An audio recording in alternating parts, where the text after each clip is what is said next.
आद सच जुगाद सच है पे सच नानक होसी पे सच। इस ते उच्चारण वाल असां थोड़ा ध्यान रखना है, क्योंकि जपजी साहिब जी दे आद विच ये सलोक आया है, आद सच जुगाद सच है भी सच नानक होसी भी सच। लेकिन इत्थे सुखमनी साहिब जी दे अंदर इस सलोक साहिब श्री गुरु अर्जन देव जी का उच्चारण किया है, जपजी साहिब विच गुरु नानक पातशाह जी का, ते इत्थे सिर्फ एक लां दा फर्क है। पब्बे दे नाल बिहारी दी बजाय सिहारी लगी है। जपजी साहिब जी दे अंदर इस सलोक दे पब्बे नाल बिहारी है, लेकिन सुखमनी साहिब जी दे अंदर सिहारी है। इसलिए इहदा उच्चारण करन लग्या ध्यान रखना है, भी नहीं पढ़ना, पे पढ़ना है। आद सच जुगाद सच है पे सच नानक होसी पे सच। इस सलोक ਦਾ अर्थ मैं आप ਦੇ ਨਾਲ ਆਰੰਭ ਕਰਾਂ, ਉਸ ਤੋਂ ਪਹਿਲਾਂ ਇਸ ਸਲੋਕ ਦੇ ਨਾਲ ਕੁਝ ਜੁੜੀਆਂ ਹੋਈਆਂ ਧਾਰਨਾਵਾਂ ਨੇ, ਉਹਨਾਂ ਬਾਰੇ ਮੈਂ ਆਪ ਦਾ ਧਿਆਨ ਜ਼ਰੂਰ ਦਿਵਾ ਦਿਆਂ। ਔਰ ਜੋ ਕੁਝ ਮੈਂ ਆਪ ਦੇ ਨਾਲ ਕਹਿ ਰਿਹਾ, ਫੇਸਬੁੱਕ ਤੇ ਵੀ ਵੀਰ ਭੈਣਾਂ ਸੁਣ ਰਹੇ ਹੋਣਗੇ, ਬਾਅਦ ਵਿੱਚ ਵੀ ਕੁਝ ਵੀਰ ਭੈਣਾਂ ਸੁਣਨਗੇ YouTube ਤੇ ਵੀ, ਕਲਾਸ ਵਿੱਚ ਵੀ। ਤਾਂ ਭਾਈ ਹਰਬੰਸ ਸਿੰਘ ਜੀ ਨੇ ਜੋ ਟੀਕਾ ਕੀਤਾ ਹੈ, ਉਹਨਾਂ ਦੇ ਟੀਕੇ ਤੋਂ ਇਹ ਵਿਚਾਰ ਮੈਂ ਆਪ ਨੂੰ ਪੜ੍ਹ ਕੇ ਸੁਣਾ ਰਿਹਾ ਹਾਂ। ਉਹ ਇਸ ਕਰਕੇ ਜਿਸ ਕਿ ਕਿਸੇ ਨੂੰ ਭੁਲੇਖਾ ਹੋਵੇ ਤਾਂ ਬਾਅਦ ਦੇ ਅੰਦਰ ਆਪ ਜੋ ਹੈ ਭਾਈ ਸਾਹਿਬ ਜਿਹੜਾ ਭਾਈ ਹਰਬੰਸ ਸਿੰਘ ਵਾਲਾ ਟੀਕਾ ਹੈ, ਉਹਦਾ ਟੀਕਾ ਤੁਸੀਂ ਪੜ੍ਹ ਸਕਦੇ ਹੋ। ਔਰ ਭਾਈ ਹਰਬੰਸ ਸਿੰਘ ਜੀ ਦਾ ਟੀਕੇ ਦਾ ਜੋ ਪੰਨਾ ਹੈ 171 ਨੰਬਰ ਪੰਨੇ ਦੇ ਉੱਤੇ ਇਹ ਚੀਜ਼ ਆਪ ਨੂੰ ਮਿਲੇਗੀ। ਭਾਈ ਸਾਹਿਬ ਜੀ ਲਿਖ ਰਹੇ ਨੇ ਕਿ ਨਾਨਕਸਰ ਦੀ ਮਰਿਆਦਾ ਅਨੁਸਾਰ विधि वाला सुखमनी साहिब दा गुटका, जिसका प्रकाशक उत्तम भंडार खासकर नानकसर जगराओं जिला लुधियाना है दे पन्ना 7-8 उपर लिखी वारतक तो पाठकां नूं जाणू कराउणा उचित होवेगा। ये भाई हरबंस जी लिख रहे ने, वो लिखते ने कि इस गुटके दे विच नानकसर वाले च लिखिया है कि पंजवें पातशाह ने बाबा श्री चंद जी नूं कहा, गरीब निवाज तुहाडी संगत ने हुक्म किया है कि ऐसी बाणी रचत करो जो कोड़ हटा देवे। सो महाराज संगत दा हुक्म मन के ये बाणी आप जी दे अगे है, इस पर आप मोहर लगाओ, संसार रोगी दा रोग दूर करो। हुण बाबा श्री चंद जी ने कहा, जी असीं बाणी नहीं उचार सकते, बाणी गद्दी पर बैठन वाला ही उचार सकता है। फिर पंजवें पातशाह ने कहा, गरीब परवर ਇਹ ਗੱਦੀ ਵੀ ਤੁਹਾਡੀ ਤੇ ਸੰਗਤ ਵੀ ਤੁਹਾਡੀ, ਅਸੀਂ ਤਾਂ ਤੁਹਾਡੀ ਗੱਦੀ ਦੇ ਸੇਵਾਦਾਰ ਦੇ ਭਾਂਡੇ ਮਾਂਜਣ ਵਾਲੇ ਅਤੇ ਪੱਖਾ ਪਾਣੀ ਢੋਣ ਵਾਲੇ ਹਾਂ, ਸੇਵਾਦਾਰ ਹਾਂ। ਸ੍ਰੀ ਮੁਖਵਾਕ ਪੱਖਾ ਫੇਰੀ ਪਾਣੀ ਢੋਵਾਂ ਜੋ ਦੇਵੈ ਸੋ ਖਾਈ। ਇਹ ਉਸ ਗੁਟਕੇ ਵਿੱਚ ਲਿਖਿਆ ਹੈ। ਅੱਗੇ ਲਿਖਦੇ ਨੇ ਕਿ ਤੁਹਾਡੀ ਸੰਗਤ ਦਾ ਹੁਕਮ ਮੰਨ ਕੇ ਇਹ ਬਾਣੀ ਰਚੀ ਹੈ, ਇਸ ਬਾਣੀ ਪਰ ਆਪ ਜੀ ਮੋਹਰ ਲਗਾਓ, ਰਹਿਮਤ ਕਰੋ। ਇਹ ਨਿਮਰਤਾ ਦੀ ਬੇਨਤੀ ਪ੍ਰਵਾਨ ਕਰਦੇ ਹੋਏ ਬਾਬਾ ਸ੍ਰੀ ਚੰਦ ਜੀ ਨੇ ਬਚਨ ਕੀਤਾ ਕਿ ਮਹਾਰਾਜ ਬਾਣੀ ਤਾਂ ਅਸੀਂ ਨਹੀਂ ਉਚਾਰ ਸਕਦੇ, ਪਰ ਤੁਹਾਡਾ ਬਚਨ ਮੰਨ ਕੇ ਮਾਤਰਾ ਦਾ ਫਰਕ ਪਾ ਦਿੰਦੇ ਹਾਂ। ਕਿਉਂ ਕਹਿ ਕੇ ਇਹ ਪੰਕਤੀ ਉਚਾਰਨ ਕੀਤੀ, ਆਦ ਸੱਚ ਜੁਗਾਦ ਸੱਚ ਹੈ ਪੇ ਸੱਚ ਨਾਨਕ ਹੋਸੀ ਪੇ ਸੱਚ। ਪਹਿਲੀ ਬਾਣੀ ਵਿੱਚ ਤਾਂ ਸੀ ਹੈ ਪੀ ਸੱਚ ਨਾਨਕ ਹੋਸੀ ਪੀ ਸੱਚ। ਹੁਣ ਇਹ ਉਚਾਰਨ ਕਰਨ ਨਾਲ ਪੰਜਵੇਂ ਪਾਤਸ਼ਾਹ ਦੇ ਚਰਨਾਂ ਦਾ ਰੋਗ दूर हो गया। ये आप सारे नोट करोगे, ये लिखा हुआ है। और ये याद रखना कि ये मैं नहीं कह रहा, मैं पढ़ के सुना रहा हूं, जिस करके सारी संगत नूं इस बारे पता लग जाए। फिर मैं पढ़ दिया, पहली बाणी विच तां सी है भी सच नानक होसी भी सच। हुण पे उच्चारण करन नाल पंजवें पातशाह दे चरनां दा रोग दूर हो गया।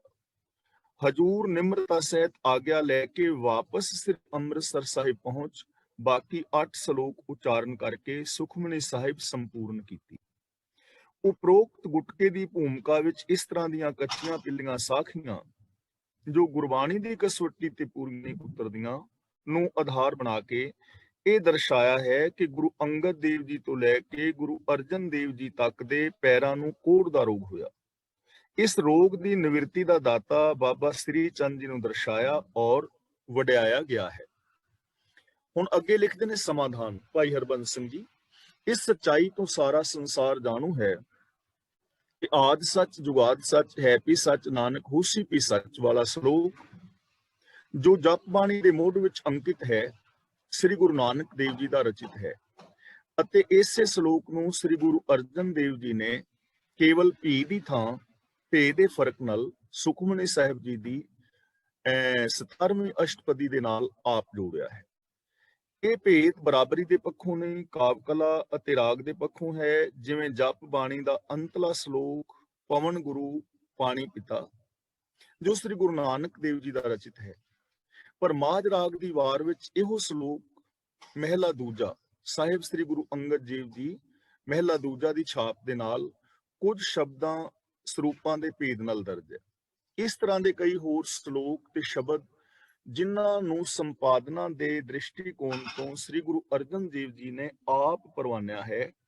ਆਦ ਸੱਚ ਜੁਗਾਦ ਸੱਚ ਵਾਲਾ ਸ਼ਲੋਕ ਬਾਬਾ ਸ੍ਰੀ ਚੰਦ ਜੀ ਦੇ ਮੂੰਹੋਂ ਕਢਵਾ ਕੇ ਗੁਰੂ ਅਰਜਨ ਪਾਤਸ਼ਾਹ ਜੀ ਨੂੰ ਬਾਕੀਆਂ ਅਗਲੀਆਂ 8 ਅਸ਼ਟਪਦੀਆਂ ਦੀ ਸ਼ਕਤੀ ਪ੍ਰਦਾਨ ਕਰਨ ਦਾ ਸਿਹਰਾ ਬਾਬਾ ਜੀ ਦੇ ਸਿਰ ਦੇ ਕੇ ਗੁਰੂ ਪਾਤਸ਼ਾਹ ਜੀ ਨੂੰ ਛੁਟਿਆਇਆ ਨਹੀਂ, ਯਾਨੀ ਛੁਟਿਆਇਆ ਗਿਆ ਹੈ। ਜਦੋਂ ਕਿਸੇ ਇਤਿਹਾਸ ਅਨੁਸਾਰ ਗੁਰੂ ਅਮਰਦਾਸ ਜੀ ਆਪ ਜੀ ਨੂੰ ਕਿਹਾ ਸੀ ਦੋਹੀ ਥਾ ਬਾਣੀ ਕਾ ਬੋਹੀ ਥਾ। ਬਾਬਾ ਸ੍ਰੀ ਚੰਦ ਜੀ ਮਾਨਵਰ ਹਸਤੀ ਸਨ ਪਰ ਗੁਰੂ ਨਹੀਂ ਸਨ, ਸਗੋਂ ਗੁਰੂ ਪਿਤਾ ਦਾ ਹੁਕਮ ਨਾ ਮੰਨਣ ਕਰਕੇ ਆਕੀ ਮੰਨੇ ਗਏ ਨੇ, ਜਿਸ ਬਾਰੇ ਸ੍ਰੀ ਗੁਰੂ ਗ੍ਰੰਥ ਸਾਹਿਬ ਜੀ ਦੇ ਪਾਵਨ ਅੰਗ 967 ਉੱਤੇ ਪਾਵਨ ਵਾਕ ਦਰਜ ਨੇ।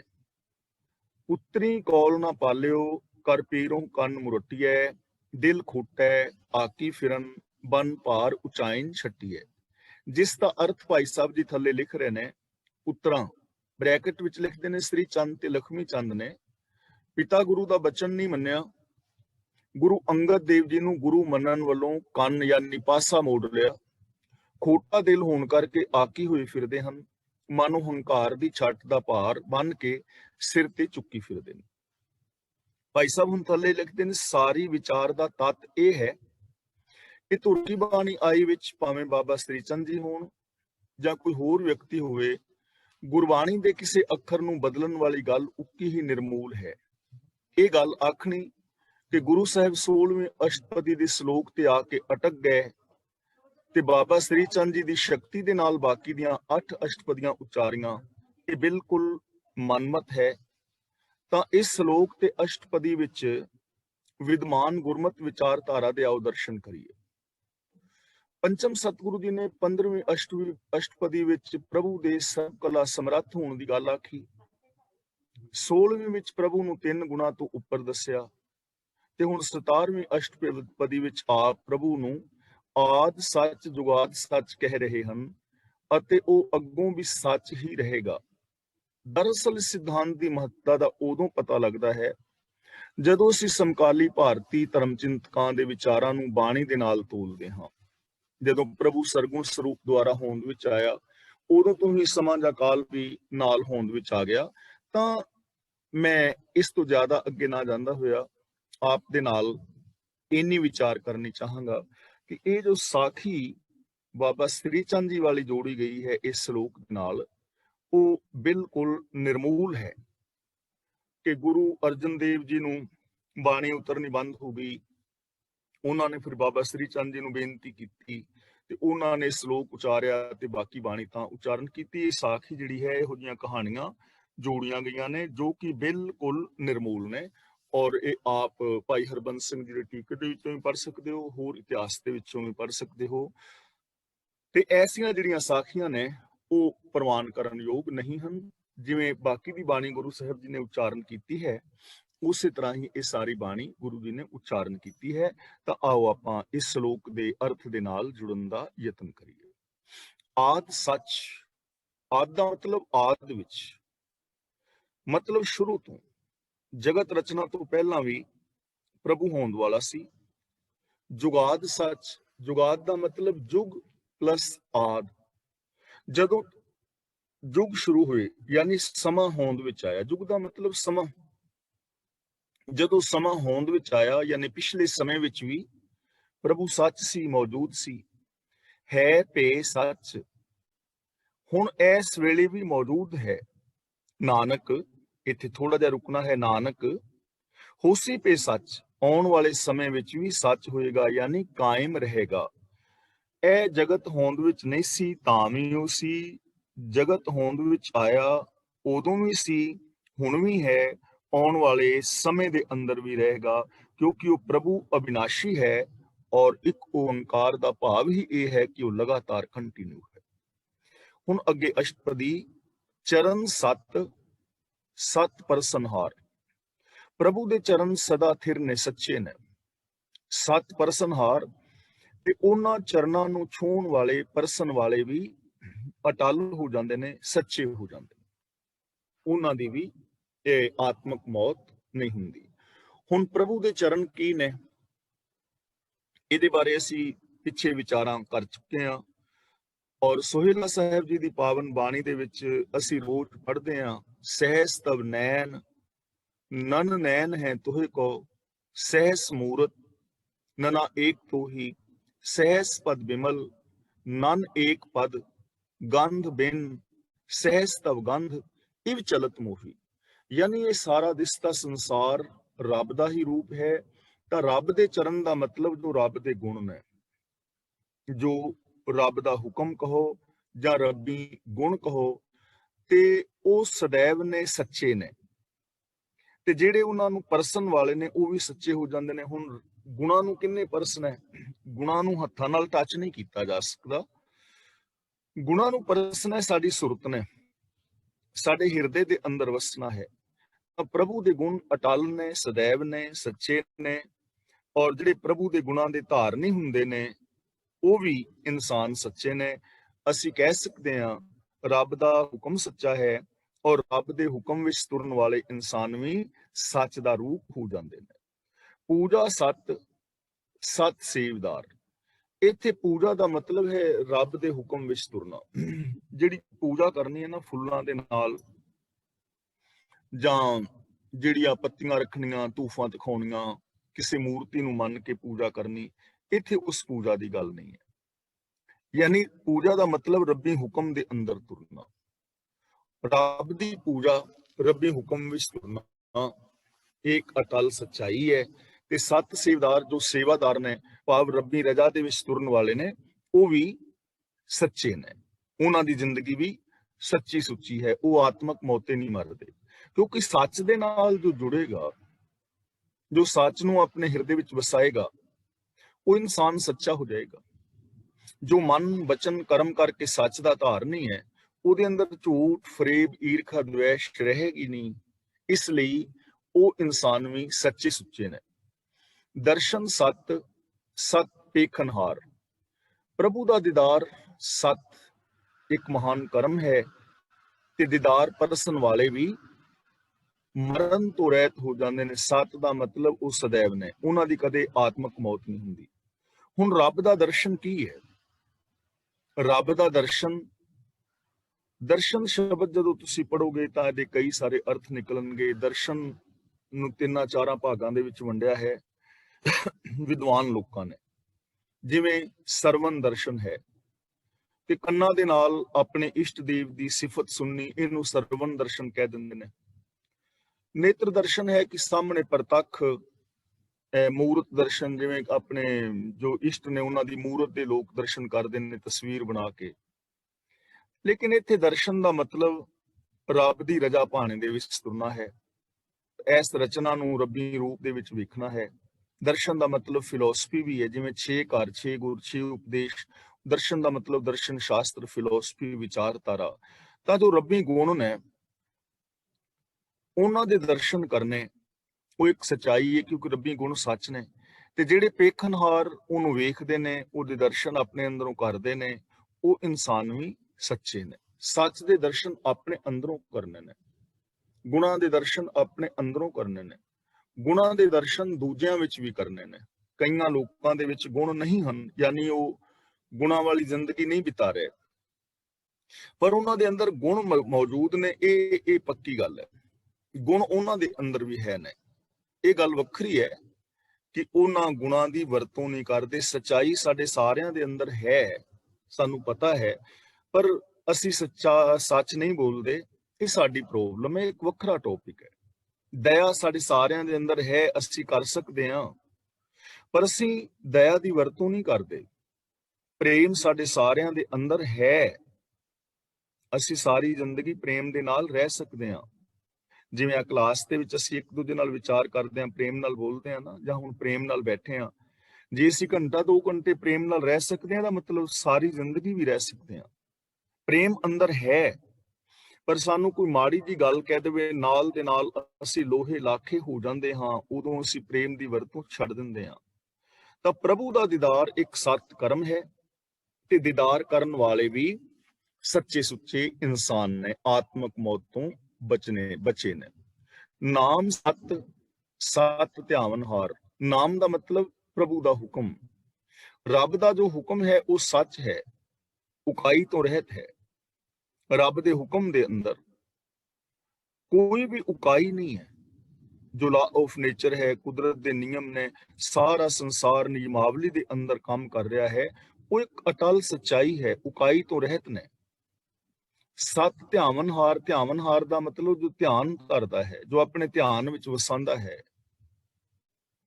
ਉਹ ਵੀ ਸੱਚਾ ਇਨਸਾਨ ਹੋ ਜਾਂਦਾ ਹੈ, ਉਹ ਵੀ ਸੱਚ ਦੇ ਨਾਲ ਜੁੜ ਜਾਂਦਾ ਹੈ, ਉਹ ਵੀ ਸੱਚ ਦਾ ਸਰੂਪ ਹੋ ਜਾਂਦਾ ਹੈ। ਸੱਚਾ ਹੈ ਉਹ ਇਨਸਾਨ ਜੋ ਰੱਬੀ ਹੁਕਮ ਦੇ ਅੰਦਰ ਚੱਲਦਾ ਹੈ।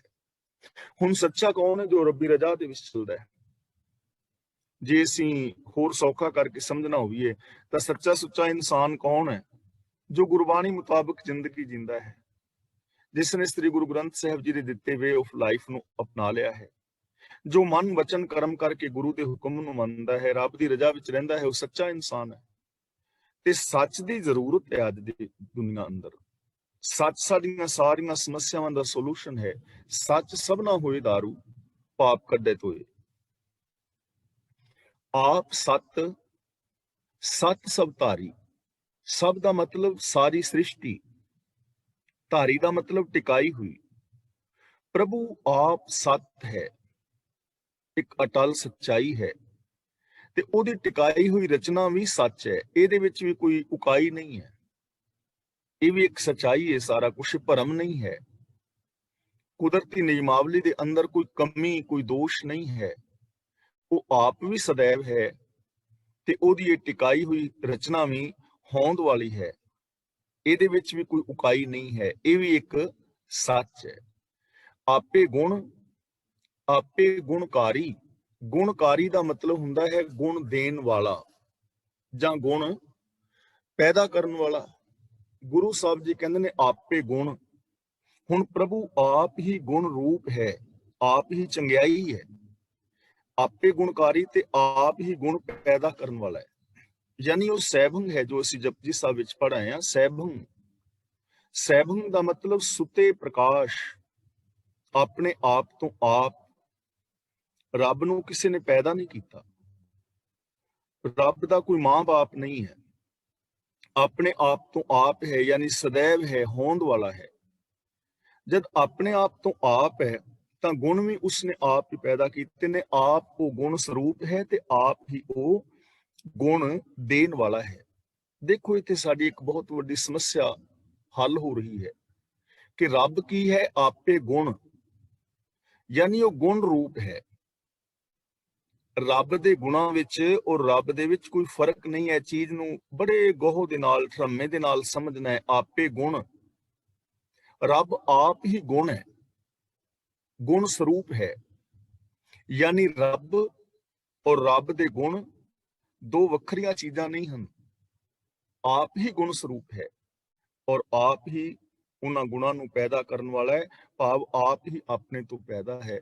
ਤਾਂ ਹੁਣ ਜੇ ਅਸੀਂ ਇਹ ਸਮਝ ਲਈਏ ਕਿ ਰੱਬ ਗੁਣ ਸਰੂਪ ਹੈ, ਇਹ ਗੱਲ ਸਾਡੇ ਮਨ ਵਿੱਚ ਬਹਿ ਜਾਏ, ਅਸੀਂ ਤੇ ਵਿਸ਼ਵਾਸ ਕਰ ਲਈਏ, ਤੇ ਫਿਰ ਗੁਣਾਂ ਨੂੰ ਪਾ ਲੈਣਾ ਹੀ ਰੱਬ ਨੂੰ ਪਾ ਲੈਣਾ ਹੋ ਗਿਆ ਨਾ।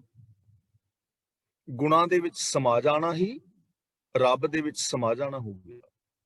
ਸਾਡੀ ਸੁਰਤ ਵਿੱਚ ਗੁਣ ਮਿਲ ਜਾਣ, ਸਾਡੀ ਸੁਰਤ ਗੁਣਾਂ ਵਿੱਚ ਮਿਲ ਜਾਏ, ਸਾਡੀ ਸੁਰਤ ਗੁਣਾਂ ਦੇ ਨਾਲ ਇੱਕਮਿਕ ਹੋ ਜਾਏ, ਇਸੇ ਨੂੰ ਰੱਬ ਦੇ ਵਿੱਚ ਮਿਲ ਜਾਣਾ ਕਹਿੰਦੇ ਨੇ। ਜਿਉਂ ਜਲ ਮੈਂ ਜਲ ਆਏ ਖਟਾਨਾ, ਤਿਉਂ ਜੋਤੀ ਸੰਜੋਤ ਸਮਾਨਾ। ਸਾਡੀ ਜੋਤ, ਸਾਡੀ ਸੁਰਤ ਰੱਬੀ ਗੁਣਾਂ ਦੇ ਅੰਦਰ ਸਮਾ ਜਾਏ ਤਾਂ ਸਾਡੀ ਰੱਬ ਨੂੰ ਪਾਉਣ ਵਾਲੀ ਜੋ ਸਮੱਸਿਆ ਹੈ ਉਹ ਸੋਲੂਸ਼ਨ ਉਹਦਾ ਹੋ ਜਾਏਗਾ, ਸਾਨੂੰ ਸਮਝ ਆ ਜਾਏਗੀ। ਹਾਂ, ਅੱਗੋਂ ਉਹਦੇ ਤੇ ਅਮਲ ਕਰਕੇ ਰੱਬ ਵਿੱਚ ਮਿਲਣਾ ਨਾ ਮਿਲਣਾ ਇਹ ਕਿਸੇ ਦੀ ਆਪਣੀ ਮਰਜ਼ੀ ਹੈ। ਅਗਲਾ ਬਚਨ ਕਰਦੇ ਨੇ, ਸ਼ਬਦ ਸਤ ਸਤ ਪ੍ਰਭ ਬਖਤਾ। ਜੋ ਪ੍ਰਭੂ ਦਾ ਸ਼ਬਦ ਹੈ ਸਿਫਤ ਸਲਾਹ ਦਾ, ਉਹ ਸੱਚਾ ਹੈ। ਸਤ ਪ੍ਰਭ ਬਖਤਾ ਤੇ ਸ਼ਬਦ ਨੂੰ ਉਚਾਰਨ ਵਾਲਾ ਵੀ ਸੱਚਾ ਹੈ। ਯਾਨੀ ਰੱਬ ਦੀ ਸਿਫਤ ਸਲਾਹ, ਰੱਬ ਦਾ ਹੁਕਮ, ਰੱਬ ਦੇ ਗੁਣ ਇੱਕ ਅਟਲ ਸੱਚਾਈ ਹੈ। ਤੇ ਜੋ ਬਖਤਾ ਦਾ ਮਤਲਬ ਹੁੰਦਾ ਹੈ ਵਕਤਾ, ਉਚਾਰਨ ਵਾਲਾ, ਬੋਲਣ ਵਾਲਾ, ਸਿਫਤ ਸਲਾਹ ਕਰਨ ਵਾਲਾ, ਉਹ ਇਨਸਾਨ ਵੀ ਸੱਚਾ ਹੋ ਜਾਂਦਾ ਹੈ। ਤਾਂ ਜੇ ਹੁਣ ਅਸੀਂ ਸੱਚ ਦੇ ਅੰਦਰ ਮਿਲਣਾ ਹੈ ਤਾਂ ਉਹਦੇ ਵਾਸਤੇ ਸਾਡੇ ਕੋਲ ਸਾਧਨ ਕੀ ਹੈ? ਰੱਬ ਦੇ ਗੁਣ ਗਾਣਾ, ਰੱਬ ਦੇ ਗੁਣਾਂ ਦੇ ਧਾਰਨੀ ਹੋਣਾ, ਰੱਬ ਦੇ ਗੁਣਾਂ ਨੂੰ ਆਪਣੇ ਹਿਰਦੇ ਦੇ ਅੰਦਰ ਵਸਾਣਾ। ਸੁਰਤ ਸਤ, ਸਤ ਜਾਂ ਸੁਨਤਾ। ਸੁਰਤ ਦਾ ਮਤਲਬ ਧਿਆਨ, ਔਰ ਸੁਰਤ ਦਾ ਅਰਥ ਜੋ ਹੈ ਕੰਨ ਵੀ ਕੀਤਾ ਗਿਆ ਹੈ। ਸੁਰਤ ਦਾ ਮਤਲਬ ਕੰਨ, ਸੁਰਤ ਦਾ ਮਤਲਬ ਧਿਆਨ ਵੀ ਹੈ, ਜਸ ਦਾ ਮਤਲਬ ਸਿਫਤ ਵੀ ਹੈ। ਤਾਂ ਦੋ ਤਰ੍ਹਾਂ ਇਹਦੇ ਅਰਥ ਕੀਤੇ ਗਏ ਨੇ। ਪ੍ਰਭੂ ਵਿੱਚ ਸੁਰਤ ਜੋੜਨੀ ਸਤ ਕਰਮ ਹੈ, ਔਰ ਪ੍ਰਭੂ ਦਾ ਜਸ ਸੁਣਨ ਵਾਲਾ ਵੀ ਸੱਚਾ ਹੈ। ਤੇ ਮਨਮੋਹਨ ਸਿੰਘ ਜੀ ਅਰਥ ਦੇ ਕਰਦੇ ਨੇ, ਸੱਚੇ ਹਨ ਕੰਨ ਜੋ ਸਤਿਪੁਰਖ ਦੀ ਕੀਰਤੀ ਸਰਵਣ ਕਰਦੇ ਨੇ। ਤਾਂ ਇਹ ਦੋਵਾਂ ਦਾ ਅਰਥਾਂ ਦਾ ਜਿਹੜਾ ਹੈ ਕੇਂਦਰੀ ਭਾਵ ਇੱਕ ਹੀ ਹੋਏਗਾ, ਕਿਉਂਕਿ ਕੰਨਾਂ ਦੇ ਨਾਲ ਜੇ ਸਾਡੀ ਸੁਰਤ ਸੱਚ ਦੇ ਨਾਲ ਜੁੜੀ ਹੈ ਤਾਂ ਹੀ ਅਸੀਂ ਸੱਚ ਨੂੰ ਸੁਣ ਸਕਾਂਗੇ। ਤਾਂ ਉਹ ਸੁਰਤ ਜਿਹੜੀ ਹੈ ਸੱਚੀ ਹੈ, ਜਿਹੜੀ ਰੱਬੀ ਗੁਣਾਂ ਦੇ ਨਾਲ ਜੁੜਦੀ ਹੈ। ਯਾਨੀ ਜੋ ਰੱਬੀ ਗੁਣਾਂ ਦੇ ਨਾਲ ਸੁਰਤ ਜੋੜਦਾ ਹੈ ਜਿਹੜਾ, ਉਹ ਇਨਸਾਨ ਸੱਚਾ ਹੈ। ਸਤ ਜਸ ਸੁਣਤਾ, ਤੇ ਉਹ ਇਨਸਾਨ ਵੀ ਸੱਚਾ ਹੈ ਜਿਹੜਾ ਰੱਬੀ ਜਸ ਨੂੰ ਸੁਣਦਾ ਹੈ। ਇਸ ਲਈ ਸਾਨੂੰ ਇਥੋਂ ਜੀਵਨ ਵਾਸਤੇ ਜੋ ਚੀਜ਼ ਮਿਲ ਰਹੀ ਹੈ, ਅਸੀਂ ਕੰਨਾਂ ਦੇ ਨਾਲ ਕੇਵਲ ਗੁਣਾਂ ਦੀ ਗੱਲ ਸੁਣਨੀ ਹੈ, ਸੱਚ ਦੀ ਗੱਲ ਸੁਣਨੀ ਹੈ। ਕਿਉਂਕਿ ਜੈਸੀ ਇਨਪੁਟ ਆਏਗੀ ਵੈਸੀ ਆਊਟਪੁੱਟ ਆਏਗੀ। ਜੋ ਬੀਜਾਂਗੇ ਉਹ ਉੱਗੇਗਾ। ਜੋ ਅਸੀਂ ਪੰਜਾਂ ਗਿਆਨ ਇੰਦਰੀਆਂ ਰਾਹੀਂ ਆਪਣੇ ਦਿਮਾਗ ਵਿੱਚ, ਆਪਣੇ ਮਨ ਵਿੱਚ, ਸਬਕੌਂਸ਼ੀਅਸ ਮਾਈਂਡ ਅੰਦਰ ਜੋ ਵਿਚਾਰ ਭੇਜਦੇ ਹਾਂ, ਉਹ ਵਿਚਾਰ ਹੀ ਸਾਡਾ ਸੁਭਾਅ ਬਣਦਾ ਹੈ। ਉਸ ਸੁਭਾਅ ਮੁਤਾਬਕ ਹੀ ਅਸੀਂ ਕਰਮ ਕਰਦੇ ਹਾਂ, ਉਹਨਾਂ ਕੰਮਾਂ ਮੁਤਾਬਕ ਹੀ ਸਾਨੂੰ ਸੁੱਖ ਜਾਂ ਦੁੱਖ ਮਿਲਦਾ ਹੈ। ਇਸ ਲਈ ਅਸੀਂ ਟਰਾਈ ਕਰਨੀ ਹੈ ਸੱਚ ਸੁਣਨ ਦੀ, ਰੱਬ ਦੀ ਸਿਫਤ ਸਲਾਹ ਸੁਣਨ ਦੀ। ਬੁੱਝਣ ਹਾਰ ਕੋ, ਇੱਥੇ ਵਿਸ਼ਰਾਮ ਲਗਾਉਣਾ ਹੈ। ਸਤ ਸਭ ਹੋਏ। ਬੁੱਝਣ ਹਾਰ ਕੋ ਦਾ ਮਤਲਬ ਜੋ ਸਾਹਿਬ ਨੂੰ ਸਮਝਦਾ ਹੈ, ਜੋ ਬੁੱਝ ਲੈਂਦਾ ਹੈ, ਜਾਣ ਲੈਂਦਾ ਇਹਨਾਂ ਚੀਜ਼ਾਂ ਨੂੰ, ਰੱਬੀ ਹੁਕਮ ਨੂੰ, ਰੱਬੀ ਗੁਣਾਂ ਨੂੰ, ਜੋ ਵੀ ਇਹ ਵਿਚਾਰ ਦਿੱਤੀ ਜਾ ਰਹੀ ਹੈ, ਜੋ ਇਸ ਵਿਚਾਰ ਨੂੰ ਬੁੱਝ ਲੈਂਦਾ ਹੈ, ਜਾਣ ਲੈਂਦਾ ਹੈ। ਸਤ ਸਭ ਹੋਏ, ਉਹਦੇ ਵਾਸਤੇ ਸਾਰਾ ਸੰਸਾਰ ਹੀ ਫਿਰ ਰੱਬ ਦਾ ਰੂਪ ਉਹਨੂੰ ਨਜ਼ਰੀ ਪੈਂਦਾ ਹੈ। ਉਹਦੇ ਵਾਸਤੇ ਉਹਨੂੰ ਇਸ ਜਗਤ ਦੇ ਅੰਦਰ ਕੋਈ ਉਕਾਈ ਨਜ਼ਰੀ ਨਹੀਂ ਪੈਂਦੀ। ਉਹਦੇ ਵਾਸਤੇ ਸਾਰਾ ਕੁਝ ਹਸਤੀ ਵਾਲਾ ਹੈ, ਰਚਿਆ ਹੋਇਆ ਜਗਤ ਵੀ ਹਸਤੀ ਵਾਲਾ ਹੈ, ਮਿਥਿਆ ਨਹੀਂ ਭਾਸਦਾ। ਉਹਨੂੰ ਚਾਰ ਚੁਫੇਰੇ ਸੱਚਾ ਰੱਬ ਹੀ ਨਜ਼ਰੀ ਪੈਂਦਾ ਹੈ। ਸਤ ਸਭ ਹੋਏ ਦਾ ਮਤਲਬ ਸਭ ਥਾਵਾਂ ਤੇ ਰੱਬ ਹੀ ਦਿਸਦਾ ਹੈ, ਸਭ ਥਾਵਾਂ ਤੇ ਇੱਕ ਸੱਚਾਈ ਨਜ਼ਰੀ ਪੈਂਦੀ ਹੈ, ਕਿਉਂਕਿ ਸੱਚਾਈ ਸਭ ਥਾਵਾਂ ਤੇ ਹੈ। ਇਹ ਗੱਲ ਵੱਖਰੀ ਹੈ ਕਿ ਕੋਈ ਉਸ ਸੱਚਾਈ ਨੂੰ ਯੂਜ਼ ਨਹੀਂ ਕਰ ਰਿਹਾ। ਸੱਚਾਈ ਹਰ ਥਾਂ ਤੇ ਹੈ, ਬੋਲੀ ਜਾ ਸਕਦੀ ਹੈ, ਸੱਚ ਸੁਣਿਆ ਜਾ ਸਕਦਾ ਹੈ, ਸੱਚ ਨੂੰ ਅਪਣਾਇਆ ਜਾ ਸਕਦਾ ਹੈ। ਲੇਕਿਨ ਇਹ ਗੱਲ ਵੱਖਰੀ ਹੈ ਕਿ ਕੋਈ ਨਾ ਸੁਣੇ ਨਾ ਅਪਣਾਏ, ਉਹ ਇੱਕ ਵੱਖਰੀ ਚੀਜ਼ ਹੈ। ਦੂਜੀ ਗੱਲ ਹੈ ਕਿ ਸਤ ਸਭ ਹੋਏ, ਸਾਰਾ ਦਿਸਦਾ ਜਗਤ ਰੱਬ ਦਾ ਰੂਪ ਹੈ। ਗੁਰੂ ਸਾਹਿਬ ਜੀ ਆਪ ਬਚਨ ਕਰਦੇ ਨੇ, ਇਹ ਵਿਸ਼ ਸੰਸਾਰ ਤੁਮ ਦੇਖਦੇ ਹਰ ਕਾ ਰੂਪ ਹੈ, ਜਾਂ ਇਹ ਜਗ ਸੱਚੇ ਕੀ ਹੈ ਕੋਠੜੀ। ਇੱਕ ਅਟਲ ਸੱਚਾਈ ਹੈ। ਇਹ ਗੱਲ ਵੱਖਰੀ ਹੈ ਕਿ ਕੋਈ ਇਸ ਚੀਜ਼ ਨੂੰ ਮੰਨਦਾ ਹੈ ਜਾਂ ਨਹੀਂ ਮੰਨਦਾ, ਅਮਲ ਕਰਨਾ ਨਾ ਕਰਨਾ ਇਹ ਤੇ ਆਪਣੀ ਮਰਜ਼ੀ ਹੈ ਨਾ। ਪਰ ਜੇ ਅਸੀਂ ਇਹਨਾਂ ਚੀਜ਼ਾਂ ਤੇ ਅਮਲ ਕਰੀਏ ਤਾਂ ਸਾਡੀ ਜ਼ਿੰਦਗੀ ਬਦਲ ਸਕਦੀ ਹੈ। ਜੋ ਇਹਨਾਂ ਚੀਜ਼ਾਂ ਨੂੰ ਬੁੱਝਦਾ ਹੈ, ਜਾਣਦਾ ਹੈ, ਗੁਰੂ ਜੀ ਕਹਿੰਦੇ ਨੇ ਉਹਦੇ ਵਾਸਤੇ ਸਮੂਹ ਸੱਚ ਹੀ ਸੱਚ ਹੈ, ਚਾਰ ਚੁਫੇਰੇ ਸੱਚ ਪਸਰਿਆ ਹੋਇਆ ਹੈ। ਇਸ ਜਗਤ ਵਿੱਚ ਉਹਨੂੰ ਕੋਈ ਉਕਾਈ ਨਜ਼ਰੀ ਨਹੀਂ ਪੈਂਦੀ। ਨਾਨਕ, ਇੱਥੇ ਥੋੜਾ ਵਿਸ਼ਰਾਮ ਲਗਾਉਣਾ ਹੈ। ਨਾਨਕ ਸਤ ਸਤ ਪ੍ਰਭ ਸੋਏ, ਸੋ ਇਹਦਾ ਮਤਲਬ ਸਾਰ ਲੈਣ ਵਾਲਾ। ਤਾਂ हे ਪ੍ਰਭੂ, ਪ੍ਰਭੂ ਸਦਾ ਸਥਿਰ ਰਹਿਣ ਵਾਲਾ ਹੈ ਔਰ ਸਾਰਿਆਂ ਦੀ ਸਾਰ ਲੈਣ ਵਾਲਾ ਹੈ। ਉਹ ਸਭ ਦੀ ਸਾਰ ਲੈ ਰਿਹਾ ਹੈ। ਰੱਬ ਸदैव ਹੈ, ਸਦਾ ਹੈ, ਉਹਦਾ ਕਦੇ ਵਿਨਾਸ਼ ਨਹੀਂ ਹੋਣਾ, ਸਭ ਦੀ ਸਾਰ ਲੈਣ ਵਾਲਾ ਹੈ। ਤਾਂ ਇਸ ਤਰ੍ਹਾਂ ਸਾਨੂੰ ਇਥੋਂ ਜੀਵਨ ਲਈ ਕੀ ਮਿਲ ਰਿਹਾ ਹੈ ਕਿ ਅਸੀਂ ਵੀ ਸੱਚ ਦੇ ਨਾਲ ਜੁੜਨਾ ਹੈ, ਮਨ, ਬਚਨ ਔਰ ਕਰਮ ਕਰਕੇ, ਔਰ ਅਸੀਂ ਵੀ ਸਾਰ ਲੈਣ ਵਾਲੇ ਗੁਣ ਨੂੰ ਅਪਣਾਉਣਾ ਹੈ। ਇਸ ਦੁਨੀਆ ਦੇ ਵਿੱਚ ਸਾਰ ਲੈਣ ਵਾਲੇ ਲੋਕ ਨਾ ਘਟਦੇ ਜਾ ਰਹੇ ਨੇ। ਇਹ ਨਹੀਂ ਕਿ ਨਹੀਂ ਹਨ, ਹੈਨ ਵਿਰਲੇ ਨਾ ਹੀ ਕਣੇ। ਦੁਨੀਆ ਵਿੱਚ ਚੰਗੇ ਚੰਗੇ ਲੋਕ ਮੌਜੂਦ ਨੇ, ਹਰ ਸਮੇਂ ਰਹਿੰਦੇ ਨੇ, ਕਦੇ ਵੀ ਕਿਸੇ ਚੀਜ਼ ਦਾ ਕਾਲ ਨਹੀਂ ਪੈਂਦਾ। ਗੱਲ ਤਾਂ ਬਹੁਤਾਤ ਗਿਣਤੀ ਦੀ ਹੁੰਦੀ ਹੈ। ਪਰ ਅੱਜ ਇਸ ਦੁਨੀਆ ਦੇ ਵਿੱਚ ਜੋ ਸਾਰ ਲੈਣ ਵਾਲੇ ਨੇ, ਕੁਝ ਘੱਟ ਲੋਕ ਨੇ।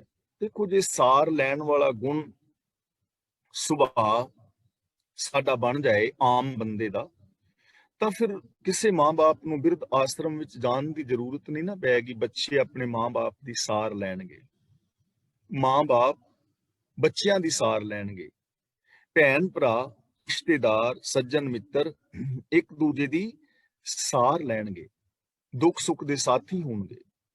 ਤੇ ਜੇ ਅਸੀਂ ਇੱਕ ਦੂਜੇ ਦੇ ਦੁੱਖ ਸੁੱਖ ਦੇ ਸਾਥੀ ਹੋਈਏ, ਅਸੀਂ ਇੱਕ ਦੂਜੇ ਦੇ ਦੁੱਖਾਂ ਨੂੰ ਦੂਰ ਕਰੀਏ, ਇੱਕ ਦੂਜੇ ਨੂੰ ਸੁੱਖ ਦੇਵੀਏ, ਤਾਂ ਇਸ ਸੰਸਾਰ ਦੇ ਇਹ ਦੁਨੀਆ ਬਣ ਜਾਏਗੀ।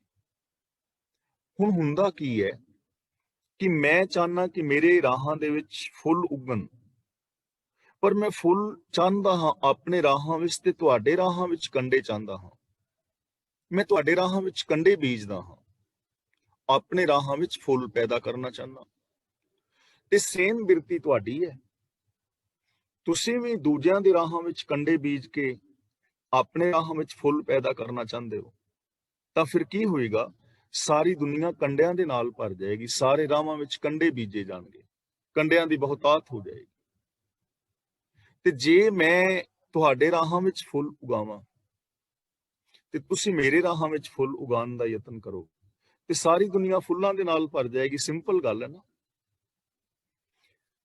ਇੱਕ ਨਿੱਕੀ ਜੀ ਮੈਂ ਕਲਿੱਪ ਦੇਖ ਰਿਹਾ ਸੀ ਇੱਕ ਦਿਨ। ਇੱਕ ਬੰਦਾ 20-25 ਬੰਦਿਆਂ ਨੂੰ ਉਹਨੇ ਇਕੱਠਾ ਕੀਤਾ ਸੀ ਤੇ ਉਹਨਾਂ ਨੂੰ ਇੱਕ ਇੱਕ ਗੁਬਾਰਾ ਦਿੱਤਾ ਸੀ, ਪਖਾਨਾ, ਬੈਲੂਨ। ਉਹ ਕਹਿੰਦਾ ਵੀ ਆਪਣੇ ਆਪਣੇ ਪਖਾਨੇ ਸਾਰੇ ਫੁਲਾ ਲਓ। ਸਾਰਿਆਂ ਨੇ ਉਹਨਾਂ ਪਖਾਨਿਆਂ ਨੂੰ, ਗੁਬਾਰਿਆਂ ਨੂੰ ਫੁਲਾ ਲਿਆ। ਕਹਿੰਦਾ ਇਹਨਾਂ ਨੂੰ ਗੰਢ ਦੇ ਲਓ, ਜਿਸ ਕਰਕੇ ਹਵਾ ਨਾ ਨਿਕਲੇ। ਗੰਢ ਦੇ ਕੇ ਤੇ ਉਹਨਾਂ ਨੇ ਸਾਰੇ 20 ਬੰਦਿਆਂ ਨੇ ਗੁਬਾਰੇ ਫੜ ਲਏ। ਇੱਕ ਇੱਕ ਉਹਨਾਂ ਨੂੰ ਸੂਈ ਦੇ ਦਿੱਤੀ। ਕਹਿੰਦਾ ਐ ਲੋ ਸੂਈ, ਤੇ ਹੁਣ ਜਿਹਦਾ ਗੁਬਾਰਾ ਸਾਬਤ ਬਚ ਗਿਆ ਉਹ ਵਿਜੇਤਾ ਹੋਏਗਾ ਤੇ ਉਹਨੂੰ 1000 ਰੁਪਇਆ ਇਨਾਮ ਦਿੱਤਾ ਜਾਏਗਾ। ਜਿਹਦਾ ਗੁਬਾਰਾ ਸਾਬਤ ਬਚ ਗਿਆ ਉਹ ਵਿਜੇਤਾ ਹੋਏਗਾ ਤੇ ਉਹਨੂੰ ਇਨਾਮ ਦਿੱਤਾ ਜਾਏਗਾ 1000 ਰੁਪਇਆ। ਤੇ ਤੁਹਾਡੇ ਕੋਲ 10 ਮਿੰਟ ਨੇ, 10 ਮਿੰਟ ਤੱਕ ਜਿਹੜਾ ਬੰਦਾ ਆਪਣਾ ਗੁਬਾਰਾ ਸਾਬਤ ਬਚਾ ਲੇਗਾ ਉਹਨੂੰ 1000 ਰੁਪਇਆ ਇਨਾਮ ਤੇ ਉਹ ਵਿਜੇਤਾ ਹੋਏਗਾ। ਬਸ ਹੁਣ ਕੀ ਸੀ, ਇੱਕ ਨੇ ਦੂਜੇ ਦੇ ਗੁਬਾਰੇ ਵਿੱਚ ਸੂਈ ਮਾਰੀ, ਦੂਜੇ ਨੇ ਤੀਜੇ ਦੇ, ਤੀਜੇ ਨੇ। ਹੁਣ 2-3 ਬੰਦੇ ਬਚ ਗਏ ਤੇ ਜਿਨ੍ਹਾਂ ਦੇ ਗੁਬਾਰੇ ਫਟ ਗਏ ਸੀ ਨਾ, ਉਹ ਦੂਜੇ ਨੂੰ ਕਹਿਣ ਲੱਗੇ ਇਹਦਾ ਬਚ ਗਿਆ, ਇਹਦਾ ਪਾੜੋ। ਸਾਰਿਆਂ ਨੇ ਗੁਬਾਰੇ 10 ਮਿੰਟ ਤੋਂ ਪਹਿਲਾਂ ਹੀ ਪਾੜ ਦਿੱਤੇ। ਤੇ ਉਹ ਬੰਦਾ ਜਿਹੜਾ ਸੀ ਨਾ, ਉਹ ਹੱਸਣ ਲੱਗ ਗਿਆ, ਕਹਿਣ ਲੱਗਾ ਤੁਸੀਂ ਤੇ ਸਾਰੇ ਹੀ ਹਾਰ ਗਏ, ਤੁਹਾਡੇ ਵਿੱਚੋਂ ਜੇਤੂ ਤੇ ਕੋਈ ਵੀ ਨਹੀਂ ਰਿਹਾ। ਤੁਹਾਡੇ ਵਿੱਚੋਂ ਸਾਰੇ ਹੀ ਜਿੱਤ ਸਕਦੇ ਸੀ, ਜਿੰਨੇ ਵੀ ਬੰਦੇ ਸੀ ਸਾਰੇ ਜਿੱਤ ਸਕਦੇ ਸੀ। ਕਹਿਣ ਲੱਗੇ ਉਹ ਕਿਵੇਂ? ਕਹਿੰਦਾ ਮੈਂ ਤੁਹਾਨੂੰ ਗੁਬਾਰੇ ਫੁਲਾਉਣ ਲਈ ਕਿਹਾ ਸੀ, ਤੁਹਾਡੇ ਹੱਥ ਵਿੱਚ ਸੂਈ ਦਿੱਤੀ ਸੀ ਤੇ ਇਹ ਕਿਹਾ ਸੀ ਕਿ ਜਿਹਦਾ ਗੁਬਾਰਾ ਪੂਰਾ ਸਾਬਤ ਬਚ ਜਾਏਗਾ ਉਹ ਬੰਦਾ ਵਿਜੇਤਾ ਹੋਏਗਾ, ਉਹਨੂੰ ਮੈਂ 1000 ਰੁਪਇਆ ਇਨਾਮ ਦਿਆਂਗਾ। ਮੈਂ ਗੁਬਾਰੇ ਪਾੜਨ ਵਾਸਤੇ ਤੇ ਨਹੀਂ ਸੀ ਕਿਹਾ। ਮੈਂ ਇਹ ਥੋੜੀ ਕਿਹਾ ਸੀ ਤੁਸੀਂ ਦੂਜਿਆਂ ਦੇ ਗੁਬਾਰੇ ਪਾੜੋ। ਤੁਸੀਂ ਕੋਈ ਵੀ ਕਿਸੇ ਦਾ ਗੁਬਾਰਾ ਨਾ ਪਾੜਦੇ, ਸਾਰੇ ਹੀ ਜੇਤੂ ਸੀ, ਸਾਰਿਆਂ ਨੇ 1000 ਰੁਪਇਆ ਲੈ ਲੈਣਾ ਸੀ ਨਾ। ਬੰਦਾ ਜਿਹੜਾ ਹੈ ਉਹ ਦੂਜਿਆਂ ਦੇ ਗੁਬਾਰੇ ਪਾੜਨ ਦੀ ਟਰਾਈ ਕਰ ਰਿਹਾ ਹੈ, ਦੂਜੇ ਨੂੰ ਹਰਾਉਣਾ ਚਾਹੁੰਦਾ, ਇਸ ਲਈ ਸਾਰੇ ਹੀ ਹਾਰ ਜਾਂਦੇ ਨੇ। ਮੈਂ ਤੁਹਾਨੂੰ ਹਰਾਉਣਾ ਚਾਹ ਰਿਹਾ, ਤੁਸੀਂ ਦੂਜੇ ਨੂੰ ਹਰਾਉਣਾ ਚਾਹ ਰਹੇ ਹੋ। ਤੇ ਜਦੋਂ ਅਸੀਂ 2 ਬੰਦੇ ਹਾਰ ਜਾਂਦੇ ਆ ਨਾ, ਫਿਰ ਅਸੀਂ ਦੋਵੇਂ ਰਲ ਕੇ ਕਹਿੰਦੇ ਆ ਚੱਲ ਹੁਣ ਤੀਜੇ ਨੂੰ ਹਰਾਈਏ, ਤਾਂ ਸਾਰੀ ਦੁਨੀਆ ਹਾਰ ਗਈ ਨਾ। ਇਹ ਕੰਡੀਸ਼ਨ ਹੈ ਦੁਨੀਆ ਦੀ। ਤਾਂ ਗੁਰੂ ਜੀ ਕਹਿੰਦੇ ਨੇ ਨਾਨਕ सत सत प्रभ सोए रब सार लैण वाला है। इसलिए अपने पकाने बचाओ, दूजियां दे पाड़ो ना ना। सारियां दी बच जाणगे, सारे ही सच्चे हो जाणगे। सार लओगे, सारे ही सुखी हो जाणगे। जिन्ना सुख किसी नूं दे सकदे हो सुख दिओ, जे सुख नहीं दे सकते तो दुख ते घट तो घट ना दो। जे किसी नूं उत्ते नहीं पहुंचा सकते ओहदियां लत्तां तां ना खिचो। रब ने लत्तां दित्तियां ने तुर के अपनी मंजिल ते पहुंचण लई, ते ਇਹ ਲੱਤਾਂ ਦੂਜਿਆਂ ਦੇ ਕੰਮਾਂ ਵਿੱਚ ਚੜਾ ਕੇ ਨਾ ਤੜਾਓ। ਤਾਂ ਗੁਰੂ ਜੀ ਕਹਿੰਦੇ ਨੇ ਉਹ ਪ੍ਰਭੂ ਸदैव ਹੈ, ਸਾਰ ਲੈਣ ਵਾਲਾ ਹੈ, ਤੇ ਜੋ ਉਹਦੇ ਨਾਲ ਜੁੜੇਗਾ ਉਹ ਵੀ ਸਦਾ ਥਿਰ ਹੋ ਜਾਏਗਾ, ਭਾਵ ਉਹਨੂੰ ਵੀ ਆਤਮਿਕ ਜੀਵਨ ਮਿਲੇਗਾ। ਸਤ ਸਰੂਪ ਇੱਥੇ ਰੁਕਣਾ ਹੈ। ਹਿਰਦੈ ਜਿਨ ਮਾਨਿਆ, ਸਤ ਸਰੂਪ ਹਿਰਦੈ ਜਿਨ ਮਾਨਿਆ, ਇਹਨੂੰ ਹਿਰਦੇ ਨਹੀਂ ਪੜਨਾ, ਹਿਰਦੈ, ਇਹਨੂੰ ਹਿਰਦੇ ਨਹੀਂ ਪੜਨਾ, ਹਿਰਦੈ। ਸਤ ਸਰੂਪ ਦਾ ਮਤਲਬ ਸਦਾ ਥਿਰ ਰਹਿਣ ਵਾਲੇ ਪ੍ਰਭੂ ਦੀ ਮੂਰਤ ਸਰੂਪ। ਹਿਰਦੇ ਦਾ ਮਤਲਬ ਹਿਰਦੇ ਵਿੱਚ, ਮੈਂਟੈਲਿਟੀ, ਮਾਨਸਿਕਤਾ ਵਿੱਚ। ਜਿਨ ਦਾ ਮਤਲਬ ਜਿਸ ਮਨੁੱਖ ਨੇ ਅਟਲ ਪ੍ਰਭੂ ਦੇ ਸਰੂਪ ਨੂੰ ਆਪਣੇ ਮਨ ਦੇ ਅੰਦਰ ਟਿਕਾ ਲਿਆ, ਰੱਬ ਦੀ ਹੋਂਦ ਨੂੰ, ਰੱਬ ਦੇ ਗੁਣਾਂ ਨੂੰ ਜਿਨਨੇ ਆਪਣੀ ਸੋਚ ਦੇ ਅੰਦਰ ਟਿਕਾ ਲਿਆ। ਕਰਨ ਕਰਾਵਨ ਇੱਥੇ ਵਿਸਰਾਮ ਲਗਾਵਾਂਗੇ। ਤਿੰਨ ਮੂਲ ਪਛਾਨਿਆ, ਉਸਨੇ ਸਭ ਕੁਝ ਕਰਨ ਵਾਲੇ ਔਰ ਜੀਵਾਂ ਪਾਸੋਂ ਕਰਾਉਣ ਵਾਲੇ ਜਗਤ ਦੇ ਮੂਲ ਨੂੰ ਪਛਾਣ ਲਿਆ। ਜਿਨਨੇ ਸੱਚੇ ਸਰੂਪ ਨੂੰ ਆਪਣੇ ਹਿਰਦੇ ਵਿੱਚ ਮੰਨ ਲਿਆ, ਵਿਸ਼ਵਾਸ ਕਰ ਲਿਆ, ਗੁਣਾਂ ਨੂੰ ਵਸਾ ਲਿਆ ਆਪਣੇ ਹਿਰਦੇ ਵਿੱਚ, ਰੱਬੀ ਰਜ਼ਾ ਦੇ ਵਿੱਚ ਜਿਸ ਨੇ ਤੁਰਨਾ ਸ਼ੁਰੂ ਕਰਤਾ, ਜਿਹਦਾ ਸਰੂਪ ਸਤ ਹੈ ਯਾਨੀ ਸੱਚ ਹੈ, ਯਾਨੀ ਜਿਹਨੇ ਸੱਚ ਨੂੰ ਆਪਣੇ ਹਿਰਦੇ ਦੇ ਵਿੱਚ ਟਿਕਾ ਲਿਆ, ਉਹਨੇ ਜਗਤ ਦੇ ਰਚਨਹਾਰ ਨੂੰ, ਜਿਹੜਾ ਜਗਤ ਦਾ ਮੂਲ ਹੈ, ਉਹਦੀ ਪਹਿਚਾਨ ਕਰ ਲਈ ਕਿ ਸਾਰੇ ਜਗਤ ਦਾ ਮੂਲ ਇੱਕੋ ਹੀ ਹੈ। ਜਿਵੇਂ ਇੱਕ ਬੋੜ ਦਾ ਬਹੁਤ ਵੱਡਾ ਰੁੱਖ ਹੈ, ਉਹਦੇ ਕਿੰਨੇ ਵੱਡੇ ਵੱਡੇ ਲੰਬੇ ਟਹਿਣੇ ਨੇ, ਟਹਿਣੀਆਂ ਨੇ, ਪੱਤੇ ਨੇ, ਪਰ ਉਹ ਸਾਰੇ ਟਹਿਣੇ, ਟਹਿਣੀਆਂ, ਪੱਤੇ ਇੱਕ ਤਣੇ ਕਰਕੇ ਨੇ ਨਾ, ਜੜਾਂ ਕਰਕੇ। ਜੇ ਜੜਾਂ ਹੀ ਨਾ ਹੋਣ, ਤਣਾ ਹੀ ਨਾ ਹੋਵੇ, ਤਾਂ ਉਹ ਸਾਰਾ ਕੁਝ ਨਹੀਂ ਹੋਏਗਾ ਨਾ, ਮੂਲ। ਇਹ ਜਿੰਨਾ ਵੀ ਜਗਤ ਹੈ, ਜਿੰਨੇ ਵੀ ਗ੍ਰਹਿ, ਨਕਸ਼ਤਰ, ਤਾਰੇ, ਸਿਆਰੇ, ਸਿਤਾਰੇ, ਆਕਾਸ਼ ਗੰਗਾਵਾਂ, ਜੀਵ ਜੰਤ, ਪਸ਼ੂ ਪੰਛੀ, ਜੋ ਵੀ ਕੁਝ ਹੈ, ਇਹਦਾ ਮੂਲ ਕੌਣ ਹੈ? ਇਹਦਾ ਮੂਲ ਰੱਬ। ਜੇ ਰੱਬ ਨਹੀਂ ਤਾਂ ਕੁਝ ਵੀ ਨਹੀਂ। ਤਾਂ ਉਹਨੇ ਉਸ ਮੂਲ ਨੂੰ ਪਛਾਣ ਲਿਆ ਕਿ ਇਹਦਾ ਮੂਲ ਉਹ ਪ੍ਰਭੂ ਹੈ, ਸਾਰਿਆਂ ਦੇ ਵਿੱਚ ਉਹ ਸਮਾਇਆ ਹੋਇਆ ਹੈ। ਜਾ ਕੇ ਹਿਰਦੈ, ਇੱਥੇ ਵਿਸ਼ਰਾਮ ਲਾਵਾਂਗੇ। ਵਿਸ਼ਵਾਸ ਪ੍ਰਭ ਆਇਆ, ਜਿਸ ਮਨੁੱਖ ਦੇ ਹਿਰਦੇ ਵਿੱਚ ਵਿਸ਼ਵਾਸ ਆ ਗਿਆ, ਵਿਸ਼ਵਾਸ ਆ ਗਿਆ ਕਿ ਰੱਬ ਦੇ ਹੁਕਮ ਦੇ ਵਿੱਚ ਹੀ ਹਰ ਸ਼ੈ ਕੰਮ ਕਰਦੀ ਹੈ, ਹੁਕਮ ਤੋਂ ਬਾਹਰ ਕੁਝ ਨਹੀਂ ਹੋ ਸਕਦਾ। ਜਿਨੂੰ ਇਹ ਵਿਸ਼ਵਾਸ ਆ ਗਿਆ, ਹੁਕਮੈ ਅੰਦਰ ਸਭ ਕੋ, ਬਾਹਰ ਹੁਕਮ ਨਾ ਕੋਏ, ਨਾਨਕ ਹੁਕਮੈ ਜੇ ਬੁਝੈ, ਤਾਂ ਹੂੰ ਮੈਂ ਕਹਿ ਨਾ ਕੋਏ। ਰੱਬ ਦੀ ਹੋਂਦ ਤੇ, ਰੱਬ ਦੇ ਹੁਕਮ ਤੇ, ਰੱਬੀ ਗੁਣਾਂ ਤੇ ਜਿਹਨੂੰ ਵਿਸ਼ਵਾਸ ਆ ਗਿਆ, ਈਮਾਨ ਆ ਗਿਆ, ਤਤ ਗਿਆਨ ਤਿਸ ਮਨ ਪ੍ਰਗਟਾਇਆ। ਤਤ ਗਿਆਨ ਤੇ ਵਿਸ਼ਰਾਮ ਲਗਾਵਾਂਗੇ। ਤਤ ਦਾ ਮਤਲਬ ਸੱਚਾ, ਉਹਦੇ ਮਨ ਵਿੱਚ ਸੱਚਾ ਗਿਆਨ ਪ੍ਰਗਟ ਹੋ ਗਿਆ। ਤਤ ਗਿਆਨ ਤਿਸ ਮਨ ਪ੍ਰਗਟਾਇਆ, ਮਨ ਵਿੱਚ, ਉਹਦੇ ਮਨ ਦੇ ਅੰਦਰ ਸੱਚਾ ਗਿਆਨ ਪ੍ਰਗਟ ਹੋ ਗਿਆ। ਕਿਹਦੇ ਮਨ ਵਿੱਚ? ਜਿਹਦੇ ਮਨ ਦੇ ਅੰਦਰ ਵਿਸ਼ਵਾਸ ਆ ਗਿਆ ਰੱਬੀ ਰਜ਼ਾ ਦੇ ਉੱਤੇ, ਭਾਣੇ ਦੇ ਉੱਤੇ, ਕਿ ਰੱਬੀ ਰਜ਼ਾ ਦੇ ਅੰਦਰ ਸਾਰੀ ਕਾਇਨਾਤ ਕੰਮ ਕਰ ਰਹੀ ਹੈ। ਉਹਦੇ ਮਨ ਦੇ ਅੰਦਰ ਤਤ ਗਿਆਨ ਪੈਦਾ ਹੋ ਗਿਆ, ਸੱਚਾ ਗਿਆਨ ਪੈਦਾ ਹੋ ਗਿਆ, ਉਹਨੂੰ ਸੱਚਾਈ ਦੀ ਸਮਝ ਆ ਗਈ। ਜਿੰਨੀਆਂ ਵੀ ਖੋਜਾਂ ਹੋਈਆਂ ਨੇ, ਇਹ ਸਾਰੀਆਂ ਇਸੇ ਕਰਕੇ ਹੋਈਆਂ ਨੇ ਕਿਉਂਕਿ ਸਿਸਟਮ ਦੇ ਉੱਤੇ ਵਿਸ਼ਵਾਸ ਹੈ ਔਰ ਸਿਸਟਮ ਨੂੰ ਖੋਜਿਆ ਗਿਆ ਹੈ, ਸਿਸਟਮ ਦੀ ਖੋਜ ਕੀਤੀ ਗਈ ਹੈ ਔਰ ਉਹ ਸੱਚਾ ਗਿਆਨ ਉਹਨਾਂ ਦੇ ਅੰਦਰ ਪ੍ਰਗਟ ਹੋ ਗਿਆ ਹੈ। ਵਿਸ਼ਵਾਸ ਸੀ ਨਾ ਜਿਸ ਨੇ ਬਲਬ ਜਗਾਇਆ ਕਿ ਆਕਾਸ਼ ਦੇ ਅੰਦਰ ਬਿਜਲੀ ਚਮਕ ਰਹੀ ਹੈ। ਤਾਂ ਜੇ ਨੈਗੇਟਿਵ ਪੋਜ਼ਿਟਿਵ ਬਦਲ ਮਿਲਣ ਦੇ ਨਾਲ ਐਵੇਂ ਬਹੁਤ ਵੱਡਾ ਧਮਾਕਾ ਹੋ ਕੇ ਚਾਨਣ ਹੋ ਸਕਦਾ ਹੈ, ਤਾਂ ਇਹਨੂੰ ਕਿਸੇ ਹੋਰ ਢੰਗ ਦੇ ਨਾਲ ਵੀ ਪ੍ਰਗਟ ਕੀਤਾ ਜਾ ਸਕਦਾ ਹੈ। ਵਿਸ਼ਵਾਸ ਸੀ ਨਾ, ਤਾਂ ਉਹ ਸੱਚਾ ਗਿਆਨ ਉਹਨੂੰ ਮਿਲ ਗਿਆ, ਉਸਨੇ ਉਸ ਬਿਜਲੀ ਨੂੰ ਪੈਦਾ ਕਰ ਲਿਆ। ਧਰਮ ਦੀ ਦੁਨੀਆ ਦੇ ਅੰਦਰ ਪ੍ਰਭੂ ਦੀ ਹੋਂਦ ਹਸਤੀ ਦੇ ਉੱਤੇ ਵਿਸ਼ਵਾਸ, ਗੁਣਾਂ ਦੇ ਉੱਤੇ ਵਿਸ਼ਵਾਸ, ਰਜਾ ਦੇ ਉੱਤੇ ਵਿਸ਼ਵਾਸ, ਤੇ ਉਹਨਾਂ ਦੀ ਜ਼ਿੰਦਗੀ ਦੇ ਅੰਦਰ ਸੱਚਾ ਗਿਆਨ ਪ੍ਰਗਟ ਹੋ ਗਿਆ ਕਿ ਸੱਚੀ ਜ਼ਿੰਦਗੀ ਤਾਂ ਹੀ ਜੀਵੀ ਜਾ ਸਕਦੀ ਹੈ ਜੇ ਰੱਬੀ ਹੁਕਮ ਵਿੱਚ ਤੁਰਿਆ ਜਾਏ। ਇਹੀ ਇਨਸਾਨੀਅਤ ਹੈ।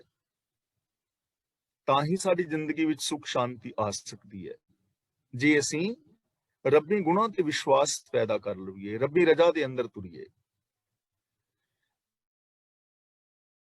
ਭੈ ਹੋਏ ਬਸਾਨਾ, ਭੈ ਤੇ ਨਿਰਭਉ, ਜਗਤ ਦੇ ਹਰੇਕ ਡਰ ਤੋਂ।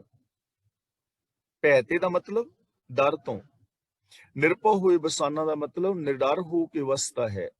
ਜਿਸ ਮਨੁੱਖ ਦੀ ਜ਼ਿੰਦਗੀ ਦੇ ਅੰਦਰ ਵਿਸ਼ਵਾਸ ਆ ਗਿਆ, ਜਿਹਦੇ ਮਨ ਦੇ ਅੰਦਰ ਸੱਚਾ ਗਿਆਨ ਪ੍ਰਗਟ ਹੋ ਗਿਆ, ਉਹ ਫਿਰ ਦੁਨਿਆਵੀ ਡਰਾਂ ਤੋਂ ਨਿਡਰ ਹੋ ਕੇ ਵਸਦਾ ਹੈ। ਫਿਰ ਉਹਦੀ ਜ਼ਿੰਦਗੀ ਵਿੱਚ ਕੋਈ ਡਰ ਨਹੀਂ ਰਹਿੰਦਾ, ਉਹ ਨਿਡਰ ਹੋ ਜਾਂਦਾ ਹੈ। ਉਹਨੂੰ ਉਹਦਾ ਇਹ ਤੌਖਲਾ ਖਤਮ ਹੋ ਜਾਂਦਾ ਹੈ ਕਿ ਸਿਸਟਮ ਤੋਂ ਬਾਹਰ ਵੀ ਕੁਝ ਹੋ ਸਕਦਾ ਹੈ। ਹੁਣ ਅਸੀਂ ਆਮ ਵੇਖਦੇ ਹਾਂ ਨਾ, ਸਾਡੀ ਜ਼ਿੰਦਗੀ ਵਿੱਚ ਕਿੰਨੇ ਡਰ ਸਨ, ਅੱਜ ਤਾਂ ਉਹ ਡਰ ਕਾਫੀ ਸਾਰੇ ਮੁੱਕ ਗਏ। ਜਿਵੇਂ ਜਿਵੇਂ ਗਿਆਨ ਵਿੱਚ ਵਾਧਾ ਹੋਇਆ ਹੈ, ਟੈਕਨੋਲੋਜੀ ਵਿੱਚ ਗੁਰਬਾਣੀ ਨੂੰ ਲੋਕਾਂ ਨੇ ਪੜ੍ਹਿਆ ਹੈ, ਸਮਝਿਆ ਹੈ, ਸਾਇੰਸ ਦੀ ਤਰੱਕੀ ਹੋਈ ਹੈ, ਹੋਰ ਲੋਕਾਂ ਨੇ ਗਿਆਨ ਹਾਸਲ ਕੀਤਾ ਹੈ, ਤਾਂ ਬਹੁਤ ਸਾਰੇ ਵਹਿਮ ਭਰਮ ਜਿਹੜੇ ਨੇ ਖਤਮ ਹੋਏ ਨੇ। ਬਿੱਲੀ ਰਾਹ ਕੱਟ ਜਾਂਦੀ ਸੀ, ਲੋਕ ਡਰ ਜਾਂਦੇ ਸਨ। ਅੱਜ ਵੀ ਲੋਕੀ ਡਰਦੇ ਨੇ ਬਹੁਤੇ, ਲੇਕਿਨ ਬਹੁਤੇ ਨਹੀਂ, ਹੁਣ ਘੱਟ ਡਰਦੇ ਨੇ। ਲੋਕਾਂ ਨੂੰ ਸਮਝ ਆ ਗਈ ਕਿ ਬਿੱਲੀ ਦੇ ਰਾਹ ਕੱਟਣ ਦੇ ਨਾਲ ਥੋੜਾ ਕੁਝ ਹੁੰਦਾ ਹੈ। ਬਿੱਲੀ ਵੀ ਜੇ ਰਾਹ ਕੱਟ ਗਈ ਤੇ ਉਹਨੂੰ ਵੀ ਜਲਦੀ ਹੋਣੀ ਹੈ, ਕਿਤੇ ਜਾ ਰਹੀ ਹੋਣੀ, ਉਹਦਾ ਆਪਣਾ ਰਾਹ ਹੈ, ਉਹ ਤੁਹਾਡਾ ਰਾਹ ਥੋੜੀ ਕੱਟਦਾ ਫਿਰਦੀ, ਉਹ ਕਿਸੇ ਚੂਹੇ ਪਿੱਛੇ ਭੱਜਦੀ ਹੋਣੀ, ਉਹਦਾ ਆਪਣਾ ਜੀਣ ਦਾ ਢੰਗ। ਸਾਨੂੰ ਪਹਿਲਾਂ ਵਹਿਮ ਹੁੰਦਾ ਸੀ ਨਾ, ਜੇ ਕਿਸੇ ਨੇ ਪਿੱਛੋਂ ਛਿੱਕ ਮਾਰ ਦਿੱਤੀ ਤੇ ਅਸੀਂ ਕਹਿੰਦੇ ਸਾਂ ਪੇ ਤੇ ਬਦਸ਼ਗਨੀ ਹੋ ਗਈ, ਹੁਣ ਬਹਿ ਜਾਓ। ਕੁੱਤਾ ਕੰਨ ਫਟਕ ਦੇਵੇ ਤੇ ਤੁਰਨ ਲੱਗਿਆ ਕੁੱਤੇ ਨੇ ਕੰਨ ਫਟਕ ਦੇਣੇ, ਇਹ ਬੇਸਗਣੀ ਹੋ ਗਈ, ਹੁਣ ਨਾ ਕਾਕਾ ਬਹਿ ਜਾ ਥੋੜੀ ਦੇਰ ਵਾਸਤੇ। ਮੈਂ ਨਾ ਇੱਥੇ ਪਿੰਡ ਸੀ ਤੇ ਦੁੱਧ ਲੈਣ ਗਿਆ ਕਿਸੇ ਦੇ ਘਰ, ਤੇ ਮੈਂ ਤੁਰਨ ਲੱਗਾ ਤੇ ਕੁੱਤੇ ਨੇ ਕੰਨ ਫਟਕੇ, ਤੇ ਮਾਤਾ ਕਹਿਣ ਲੱਗੀ ਭਾਈ ਜੀ ਬਹਿ ਜਾਓ 2 ਮਿੰਟ ਲਈ। ਮੈਂ ਕਿਹਾ ਕਿਉਂ? ਕਹਿਣ ਲੱਗੀ ਆ ਕੁੱਤੇ ਨੇ ਕੰਨ ਫਟਕ ਦਿੱਤੇ ਨੇ। ਤੇ ਮੈਂ ਕਿਹਾ ਕੁੱਤਾ ਛੇਣੇ ਥੋੜੀ ਵਜਾਏਗਾ, ਕੰਨ ਨਹੀਂ ਫਟਕੇਗਾ ਵਿਚਾਰਾ, ਹੈ ਹੀ ਉਹਦੇ ਕੋਲ ਕੰਨ ਨੇ, ਉਹਦੇ ਕੰਨ ਵਿੱਚ ਚਿੱਚੜ ਲੜੇ ਤੇ ਕੰਨਾਂ ਨੂੰ ਹਿਲਾ ਕੇ ਉਹਨੇ ਮੱਖੀ ਮੱਛਰ ਡਾਣਾ ਨਾ, ਛੇਣੇ ਥੋੜੀ ਵਜਾਣੇ ਨੇ ਕੁੱਤੇ ਨੇ। ਤੇ ਕੰਨ ਫਟਕਣ ਨਾਲ ਮੇਰੇ ਬਹਿਣ ਦਾ ਕੋਈ ਤੁਕ ਨਹੀਂ ਨਾ। ਇਹ ਡਰ ਸਨ, ਲੇਕਿਨ ਇਹ ਡਰ ਨਿਕਲ ਗਏ। ਹੁਣ ਹੌਲੇ ਹੌਲੇ ਜਿਵੇਂ ਭੂਤਾਂ ਪ੍ਰੇਤਾਂ ਦੇ ਡਰ ਨੇ, ਅੱਜ ਵੀ ਲੋਕਾਂ ਦੇ ਮਨ ਵਿੱਚ ਹੈ ਨੇ। ਲੋਕ ਡਰੇ ਹੋਏ ਨੇ ਕਿ ਨਹੀਂ ਜੀ ਭੂਤ ਹੁੰਦੇ ਨੇ। ਜਿੰਨਾ ਮਰਜ਼ੀ ਤੁਸੀਂ ਕਹਿ ਲਓ, ਜਿਨ੍ਹਾਂ ਨੇ ਮੰਨਣਾ ਉਹ ਕਹਿੰਦੇ ਨਹੀਂ ਜੀ ਭੂਤ ਹੁੰਦੇ ਨੇ, ਜੰਤਰ ਮੰਤਰ ਹੁੰਦੇ ਨੇ, ਬਾਬੇ ਜਿਹੜੇ ਨੇ ਕੁਛ ਕਰ ਸਕਦੇ ਨੇ, ਕਾਲਾ ਇਲਮ ਨਾ ਜੀ ਨਾ ਹੁੰਦਾ ਹੈ, ਕਾਲੇ ਇਲਮ ਦੇ ਨਾਲ ਹੋ ਜਾਂਦਾ ਕੁਛ ਨਾ ਕੁਛ। ਡਰ ਹੈ ਨਾ ਸਾਰਾ, ਕੋਈ ਕਾਲਾ ਇਲਮ ਨਹੀਂ। ਕਾਲਾ ਤੇ ਇਲਮ, ਕਾਲਾ ਇਲਮ ਤੇ ਚਿੱਟਾ ਇਲਮ ਦੋ ਹੀ ਚੀਜ਼ਾਂ ਨੇ। ਇਲਮ ਦਾ ਮਤਲਬ ਹੁੰਦਾ ਹੈ ਗਿਆਨ, ਨੌਲੇਜ। ਹੁਣ ਕਾਲਾ ਇਲਮ ਦਾ ਮਤਲਬ 2 ਨੰਬਰ ਦੇ ਧੰਦੇ। ਉਹਨਾਂ ਕੋਲ ਢੰਗ ਤੇ ਹੈ ਪਰ ਧੰਦੇ 2 ਨੰਬਰ ਦੇ ਨੇ, ਰਿਸ਼ਵਤਖੋਰੀ, ਚੋਰ ਬਜ਼ਾਰੀ, ਇਹ ਕਾਲਾ ਇਲਮ ਹੀ ਹੈ ਨਾ, ਕਾਲੇ ਕੰਮ ਕਰਨੇ। ਤੇ ਚਿੱਟਾ ਇਲਮ ਹੈ ਸੱਚ ਦੀ ਜ਼ਿੰਦਗੀ ਜੀਣੀ। ਇਹੀ ਹੈ ਇਲਮ, ਹੋਰ ਕੋਈ ਮੰਤਰ ਨਹੀਂ ਹੈ ਕਿ ਕਾਲਾ ਮੰਤਰ, ਕਾਲਾ ਜਾਦੂ, ਕਾਲੇ ਜਾਦੂ ਦੇ ਨਾਲ ਕੁਝ ਹੋ ਜਾਏ। ਜੇ ਐਵੇਂ ਹੋ ਸਕਦਾ ਹੁੰਦਾ ਤਾਂ ਇੰਡੀਆ ਦੇ ਅੰਦਰ ਜੋ ਕਾਲਾ ਜਾਦੂ ਦਾ ਢੋਂਗ ਪਿੱਟਣ ਵਾਲੇ ਨੇ, ਉਹ ਸਭ ਤੋਂ ਅਮੀਰ ਹੋਣੇ ਚਾਹੀਦੇ ਸੀ। ਬਾਕੀ ਲੋਕਾਂ ਨੂੰ ਤੇ ਉਹ ਮਾਰ ਹੀ ਦਿੰਦੇ, ਪਰ ਐਸਾ ਹੈ ਨਹੀਂ ਨਾ। ਜਾਦੂ ਕਰਨ ਵਾਲੇ ਤੇ ਆਪ 10-10, 20-20 ਰੁਪਏ ਮੰਗਦੇ ਫਿਰਦੇ ਨੇ। ਇਹਨਾਂ ਡਰਾਂ ਤੋਂ ਬੰਦਾ ਫਿਰ ਰਹਿਤ ਹੋ ਜਾਂਦਾ, ਉਹਨੂੰ ਸਮਝ ਆ ਜਾਂਦੀ ਹੈ ਕਿ ਰੱਬੀ ਰਜ਼ਾ ਤੋਂ ਬਾਹਰ ਕੁਝ ਨਹੀਂ ਹੋ ਸਕਦਾ। ਲੋਕ ਡਰਦੇ ਨੇ, ਹਾਏ ਬਾਬਿਆਂ ਦੀ ਨਿੰਦਿਆ, ਜੇ ਕਿਤੇ ਬਾਬੇ ਦੇ ਖਿਲਾਫ ਬੋਲਤਾ ਬਾਬੇ ਕਿਤੇ ਧਰਤੀ ਨਾਲ ਟਾ ਦੇਣ। ਕੱਖ ਨਹੀਂ ਹੁੰਦਾ ਬਾਬਿਆਂ ਤੋਂ, ਹੋਏਗਾ ਤਾਂ ਜੇ ਹੋ ਸਕਦਾ ਹੋਏ, ਹੁਕਮ ਤੋਂ ਬਾਹਰ ਹੋ ਹੀ ਨਹੀਂ ਸਕਦਾ। ਤਾਂ ਗੁਰੂ ਜੀ ਕਹਿੰਦੇ ਨੇ ਜਿਨ੍ਹਾਂ ਦੀ ਜ਼ਿੰਦਗੀ ਵਿੱਚ ਤਤ ਗਿਆਨ ਪ੍ਰਗਟ ਹੋ ਜਾਂਦਾ ਹੈ, ਉਹ ਫਿਰ ਇਹਨਾਂ ਦੁਨਿਆਵੀ ਡਰਾਂ ਤੋਂ ਰਹਿਤ ਹੋ ਜਾਂਦੇ ਨੇ। ਉਹਨਾਂ ਦਾ ਜੀਵਨ ਬੇਪਰਵਾਹ ਹੋ ਜਾਂਦਾ ਹੈ। ਉਹਨਾਂ ਨੂੰ ਸਮਝ ਆ ਜਾਂਦੀ ਹੈ ਕਿ ਰੱਬੀ ਰਜ਼ਾ ਤੋਂ ਕੁਝ ਬਾਹਰ ਨਹੀਂ ਹੁੰਦਾ, ਇਸ ਲਈ ਉਹ ਰੱਬ ਦੀ ਰਜ਼ਾ ਦੇ ਅੰਦਰ ਤੁਰਦੇ ਨੇ। ਅਗਲਾ ਬਚਨ ਕਰਦੇ ਨੇ, ਜਿਸ ਤੇ ਉਪਜਿਆ ਤਿਸ ਮਾਹੇ ਸਮਾਨਾ। ਜਿਨ੍ਹਾਂ ਦੇ ਅੰਦਰ ਤਤ ਗਿਆਨ ਪ੍ਰਗਟ ਹੋ ਜਾਂਦਾ ਹੈ, ਇਹਨਾਂ ਚੀਜ਼ਾਂ ਦੀ ਸਮਝ ਆ ਜਾਂਦੀ ਹੈ ਕਿ 4 ਚੁਫੇਰੇ ਰੱਬ ਹੀ ਪਸਤਰਿਆ ਹੋਇਆ ਹੈ, ਉਹਦੇ ਹੁਕਮ ਤੋਂ ਬਾਹਰ ਕੁਝ ਹੋ ਨਹੀਂ ਸਕਦਾ। ਤੇ ਜਿਹਦੀ ਸੁਰਤ ਰੱਬੀ ਗੁਣਾਂ ਵਿੱਚ ਸਮਾ ਗਈ, ਜਿਹਦਾ ਵਿਸ਼ਵਾਸ ਬਣ ਗਿਆ ਰੱਬੀ ਗੁਣਾਂ ਤੇ, ਫਿਰ ਜਦੋਂ ਸੁਰਤ ਉਹਨਾਂ ਗੁਣਾਂ ਵਿੱਚ ਸਮਾ ਗਈ, ਰੱਬੀ ਰਜ਼ਾ ਮੁਤਾਬਕ ਜ਼ਿੰਦਗੀ ਜੀਣੀ ਸ਼ੁਰੂ ਕੀਤੀ, ਤਾਂ ਜਿਹਦੇ ਤੋਂ ਪੈਦਾ ਹੋਇਆ ਉਹਦੇ ਵਿੱਚ ਹੀ ਉਹ ਸਮਾ ਜਾਂਦਾ ਹੈ, ਉਹਦੇ ਵਿੱਚ ਉਹ ਲੀਨ ਰਹਿੰਦਾ ਹੈ। ਜਿਸ ਤੇ ਉਪਜਿਆ ਤਿਸ ਮਾਹੀ ਸਮਾਨਾ, ਉਹਦੇ ਵਿੱਚ ਹੀ ਸਮਾਇਆ ਰਹਿੰਦਾ ਹੈ। ਉਹ ਤੋਂ ਫਿਰ ਵੱਖਰਾ ਹੁੰਦਾ ਹੀ ਨਹੀਂ ਹੈ। ਉਹਨੂੰ ਸਮਝ ਆ ਜਾਂਦੀ ਹੈ ਨਾ, ਜਿਵੇਂ ਸੋਨੇ ਦੇ ਗਹਿਣੇ ਨੇ। ਹੁਣ ਜੇ ਸੋਨੇ ਦੀ ਛਾਪ ਬਣਾ ਦਿੱਤੀ ਹੈ ਤਾਂ ਇਹਦਾ ਮਤਲਬ ਇਹ ਥੋੜੀ ਕਿ ਛਾਪ ਸੋਨੇ ਤੋਂ ਵੱਖਰੀ ਹੋ ਗਈ ਹੈ, ਸੋਨਾ ਹੀ ਹੈ ਉਹ। ਇਸ ਲਈ ਉਹ ਉਸ ਰੱਬ ਦੇ ਅੰਦਰ ਹੀ ਸਮਾਇਆ ਰਹਿੰਦਾ, ਉਹਦੀ ਸੁਰਤ ਗੁਣਾਂ ਦੇ ਵਿੱਚ ਟਿੱਕੀ ਰਹਿੰਦੀ ਹੈ, ਉਹਦੀ ਸੁਰਤ ਰੱਬੀ ਰਜ਼ਾ ਦੇ ਵਿੱਚ ਟਿੱਕੀ ਰਹਿੰਦੀ ਹੈ। ਉਹ ਇਨਸਾਨੀਅਤ ਤੋਂ ਕਦੇ ਵੀ ਦੂਰ ਨਹੀਂ ਜਾਂਦਾ, ਜਿਹਦੇ ਅੰਦਰ ਤਤ ਗਿਆਨ ਪ੍ਰਗਟ ਹੋ ਜਾਂਦਾ। ਤੇ ਗੁਰੂ ਜੀ ਸਾਨੂੰ ਮਿਸਾਲ ਦੇ ਕੇ ਸਮਝਾ ਰਹੇ ਨੇ, ਬਸਤ ਮਾਹੇ ਲੈ ਬਸਤ ਗਡਾਈ। ਬਸਤ ਦਾ ਮਤਲਬ ਚੀਜ਼, ਵਸਤੂ। ਗਡਾਈ ਦਾ ਮਤਲਬ ਰਲਾ ਦਿੱਤੀ। ਜਿਵੇਂ ਆਸਾ ਕੀ ਵਾਰ ਵਿੱਚ ਹੈ ਨਾ, ਪਾਪੀ ਸਿਉ ਤਨ ਗੱਡਿਆ। ਗੱਡਿਆ ਦਾ ਮਤਲਬ ਰਲਿਆ। ਬਸਤ ਮਾਹੇ ਲੈ ਬਸਤ ਗਡਾਈ, ਜਿਵੇਂ ਇੱਕ ਚੀਜ਼ ਲੈ ਕੇ ਉਸੇ ਕਿਸਮ ਦੀ ਚੀਜ਼ ਦੇ ਵਿੱਚ ਰਲਾ ਦਿੱਤੀ ਜਾਏ। ਮੰਨ ਲਓ ਦੁੱਧ ਹੈ, 2 ਬੋਤਲਾਂ ਦੁੱਧ ਲਿਆਂਦਾ ਤੇ 2 ਬੋਤਲਾਂ ਦੁੱਧ ਲੈ ਕੇ ਇੱਕ ਪਤੀਲੇ ਦੇ ਵਿੱਚ ਦੋਵੇਂ ਬੋਤਲਾਂ ਦੁੱਧ ਪਾ ਦਿੱਤਾ, ਤਾਂ ਕੀ ਹੁਣ ਤੁਸੀਂ ਉਸ ਦੁੱਧ ਨੂੰ ਵੱਖਰਾ ਕਰ ਸਕਦੇ ਹੋ ਕਿ ਇਸ ਬੋਤਲ ਵਾਲਾ ਦੁੱਧ ਐਸੀ ਤੇ ਐਸ ਦੁੱਧ? ਹਾਂ, ਬੋਤਲਾਂ ਵਾਪਸ ਜ਼ਰੂਰ ਭਰ ਸਕਦੇ ਹੋ, ਪਰ ਸੇਮ ਉਹ ਦੁੱਧ ਨਹੀਂ ਵੱਖਰਾ ਕੀਤਾ ਜਾ ਸਕਦਾ, ਕਿਉਂਕਿ ਇੱਕ ਸੀ ਇੱਕ ਹੋ ਗਿਆ ਉਹ। ਬਸਤ ਮਾਹੇ ਲਈ ਬਸਤ ਗਡਾਈ, ਜਿਵੇਂ ਇੱਕੋ ਕਿਸਮ ਦੀ ਚੀਜ਼ ਉਸੇ ਕਿਸਮ ਦੀ ਚੀਜ਼ ਵਿੱਚ ਪਾ ਦਿੱਤੀ ਜਾਏ, ਉਹ ਵੱਖਰੀ ਨਹੀਂ ਹੁੰਦੀ।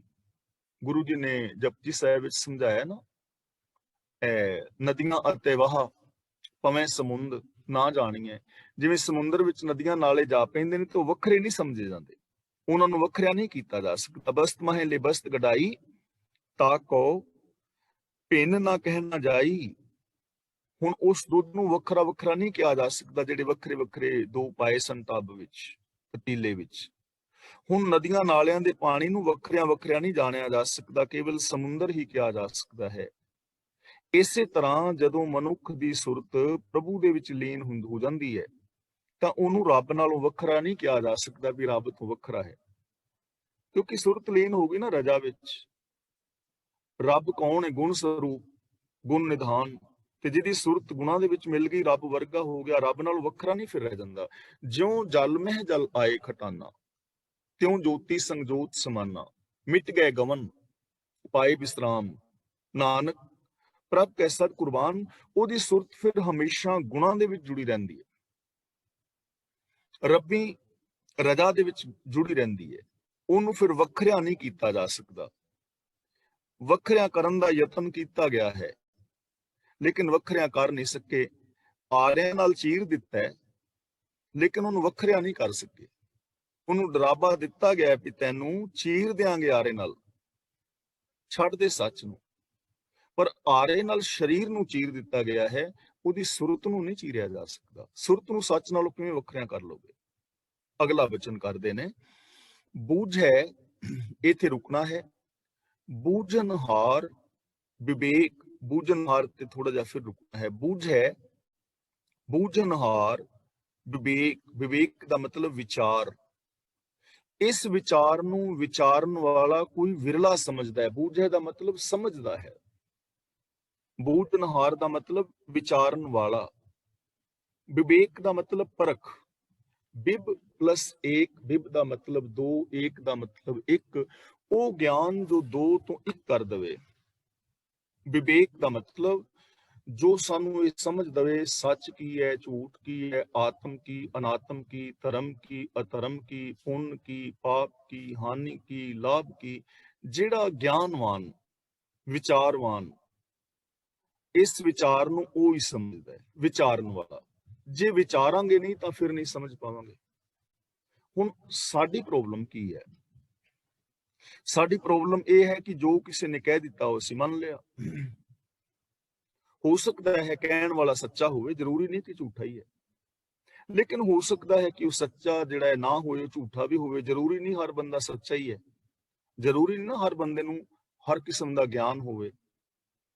ਇਸ ਲਈ ਸਾਡੇ ਅੰਦਰ ਜੋ ਪ੍ਰੋਬਲਮ ਆਈ, ਕ੍ਰੀਏਟ ਹੋਈ, ਜਾਂ ਜੋ ਸਾਡੀ ਕਮੀ ਜਾਂ ਦੋਸ਼ ਹੈ ਉਹ ਹੈ ਕਿ ਅਸੀਂ ਆਪ ਇਸ ਚੀਜ਼ ਨੂੰ ਸੱਚ ਨੂੰ ਬੇਸ ਬਣਾ ਕੇ ਪਰਖਿਆ ਨਹੀਂ, ਵਿਚਾਰਿਆ ਨਹੀਂ। ਹੁਣ ਸਾਡੀ ਪ੍ਰੋਬਲਮ ਕਿਉਂ ਹੈ ਕਿ ਫਲਾਂ ਪ੍ਰਚਾਰਕ ਤੇ ਇੰਜ ਕਹਿੰਦਾ ਸੀ, ਦੂਜਾ ਇਹ ਕਹਿੰਦਾ ਸੀ, ਤੀਜਾ ਇਹ, ਇੰਨੀਆਂ ਮਰਿਆਦਾਵਾਂ ਕਿਉਂ ਬਣ ਗਈਆਂ? ਜਿਹੜੇ ਬਣਾਉਣ ਵਾਲੇ ਨੇ ਉਹ ਤਾਂ ਇਮੋਸ਼ਨਲ ਬਲੈਕਮੇਲਰ ਨੇ, ਉਹ ਤਾਂ ਕੋਈ ਨਵੀਂ ਚੀਜ਼ ਦੇਣਗੇ ਤੇ ਇਮੋਸ਼ਨਲ ਬਲੈਕਮੇਲ ਕਰਨਗੇ ਨਾ। ਅਸੀਂ ਫਸੇ ਆ ਕਿਉਂਕਿ ਅਸੀਂ ਗੁਰਬਾਣੀ ਦੇ ਬੇਸ ਦੇ ਉੱਤੇ ਆਪ ਵਿਚਾਰ ਨਹੀਂ ਕੀਤੀ। ਅਸੀਂ ਹਰ ਚੀਜ਼ ਨੂੰ ਗੁਰਬਾਣੀ ਦੇ ਬੇਸ ਤੇ ਪਰਖਦੇ, ਯੂਨੀਵਰਸਲ ਟਰੂਥ ਦੇ ਬੇਸ ਤੇ ਪਰਖਦੇ ਕਿ ਇਹ ਗੱਲ ਸੱਚੀ ਹੈ ਕਿ ਝੂਠੀ ਹੈ। ਜਿਨ੍ਹਾਂ ਨੇ ਪਰਖਿਆ ਉਹਨਾਂ ਨੇ ਕੁਛ ਨਵਾਂ ਕੀਤਾ। ਜਿਨ੍ਹਾਂ ਨੇ ਪਰਖਿਆ, ਹੁਣ ਗੁਰੂ ਨਾਨਕ ਦੇਵ ਜੀ ਜਾ ਰਹੇ ਨੇ ਹਰਿਦੁਆਰ, ਹਜ਼ਾਰਾਂ ਲੋਕ ਚੜ੍ਹਦੇ ਵੱਲ ਨੂੰ ਪਾਣੀ ਦੇ ਰਹੇ ਨੇ, ਔਰ ਅੱਜ ਵੀ ਲੋਕ ਦੇ ਰਹੇ ਨੇ, ਅੱਗੇ ਵੀ ਦਿੰਦੇ ਰਹਿਣਗੇ ਲੋਕ, ਉਦੋਂ ਵੀ ਦੇ ਰਹੇ ਸਨ। ਤੇ ਸਮਝਾਇਆ ਇਹ ਗਿਆ ਸੀ ਕਿ ਇੱਥੋਂ ਦਾ ਦਿੱਤਾ ਹੋਇਆ ਪਾਣੀ ਸੂਰਜ ਲੋਕ ਤੋਂ ਕਰੋੜਾਂ ਯੋਜਨ ਅੱਗੇ ਜੋ ਪਿੱਤਰ ਲੋਕ ਹੈ ਉੱਥੇ ਪਿੱਤਰਾਂ ਨੂੰ ਪਹੁੰਚੇਗਾ।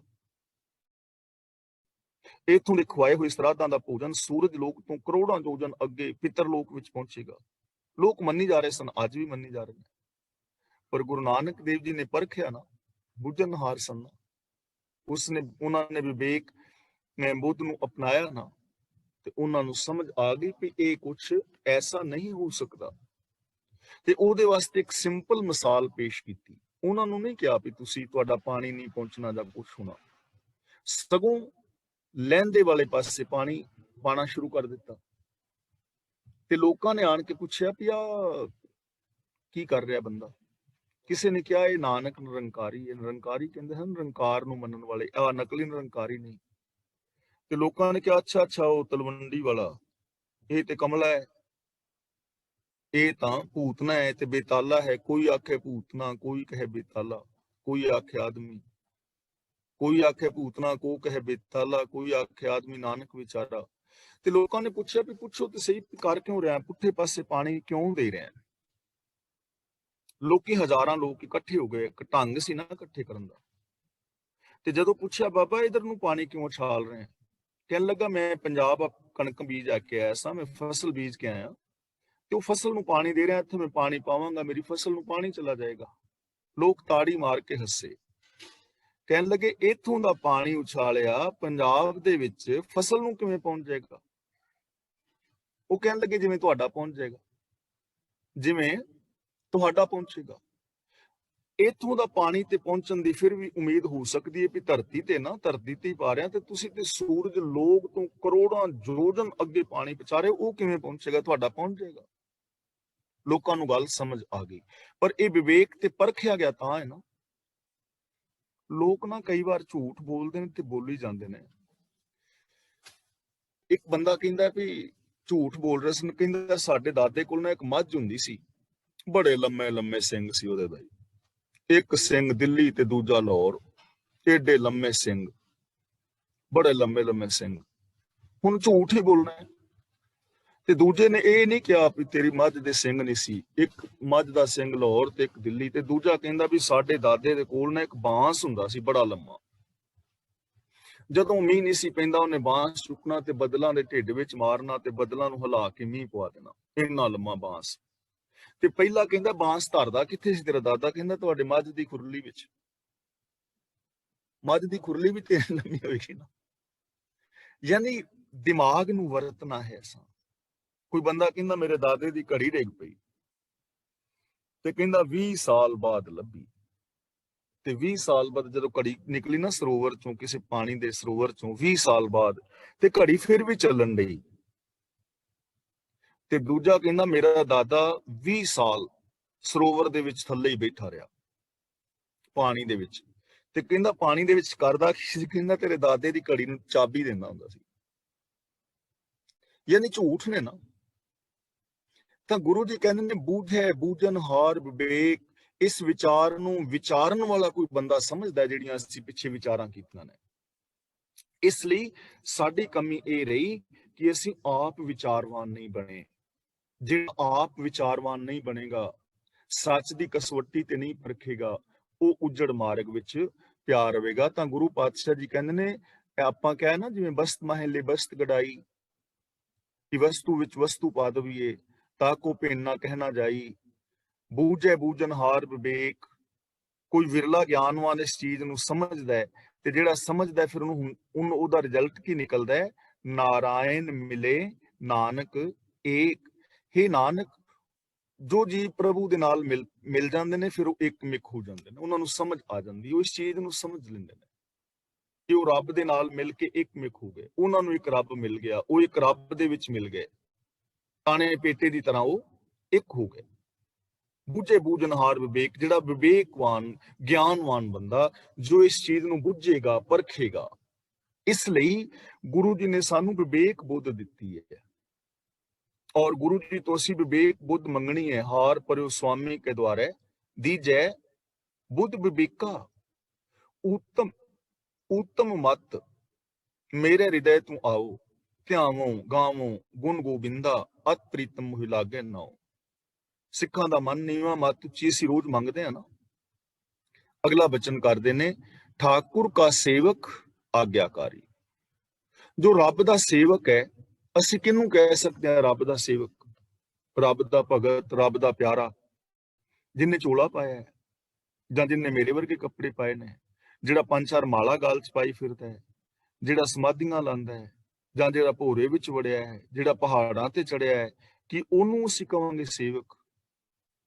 ਗੁਰੂ ਜੀ ਕਹਿੰਦੇ ਨੇ ਨਹੀਂ, ਠਾਕੁਰ ਕਾ ਸੇਵਕ ਆਗਿਆਕਾਰੀ। ਆਗਿਆਕਾਰੀ ਦਾ ਮਤਲਬ ਜੋ ਠਾਕੁਰ ਦੀ ਆਗਿਆ ਵਿੱਚ ਤੁਰਦਾ ਹੈ, ਹੁਕਮ ਵਿੱਚ ਤੁਰਦਾ ਹੈ, ਹੁਕਮ ਰਜ਼ਾਈ ਚੱਲਣਾ, ਉਹ ਰੱਬ ਦਾ ਸੇਵਕ ਹੈ, ਉਹ ਰੱਬ ਦਾ ਪਿਆਰਾ ਹੈ।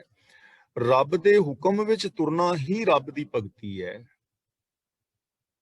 ਠਾਕੁਰ ਕਾ ਸੇਵਕ ਆਗਿਆਕਾਰੀ, ਪ੍ਰਭੂ ਦਾ ਸੇਵਕ ਪ੍ਰਭੂ ਦੇ ਹੁਕਮ ਵਿੱਚ ਤੁਰਦਾ ਹੈ, ਉਹਦਾ ਤਾਬੇਦਾਰ ਹੈ ਹਮੇਸ਼ਾ। ਠਾਕੁਰ ਕਾ ਸੇਵਕ ਸਦਾ ਪੁਜਾਰੀ। ਪੁਜਾਰੀ ਦਾ ਮਤਲਬ ਪੂਜਾ ਕਰਨ ਵਾਲਾ, ਉਪਾਸ਼ਕ। ਜਿਹੜਾ ਰੱਬ ਦਾ ਸੇਵਕ ਹੈ ਨਾ, ਉਹ ਰੱਬ ਦੀ ਆਗਿਆ ਵਿੱਚ ਤੁਰਦਾ ਹੈ, ਤੇ ਇਹੀ ਉਹਦੀ ਪੂਜਾ ਹੈ। ਤੇ ਉਹ ਇਹ ਪੂਜਾ ਹਰ ਵਕਤ ਕਰ ਰਿਹਾ ਹੈ, ਰੱਬ ਦੇ ਹੁਕਮ ਵਿੱਚ ਤੁਰਨ ਦੀ ਪੂਜਾ, ਕਿਉਂਕਿ ਉਹ ਪੂਜਾ ਇਹੀ ਹੈ, ਉਹਦੇ ਹੁਕਮ ਦੇ ਵਿੱਚ ਤੁਰਨਾ।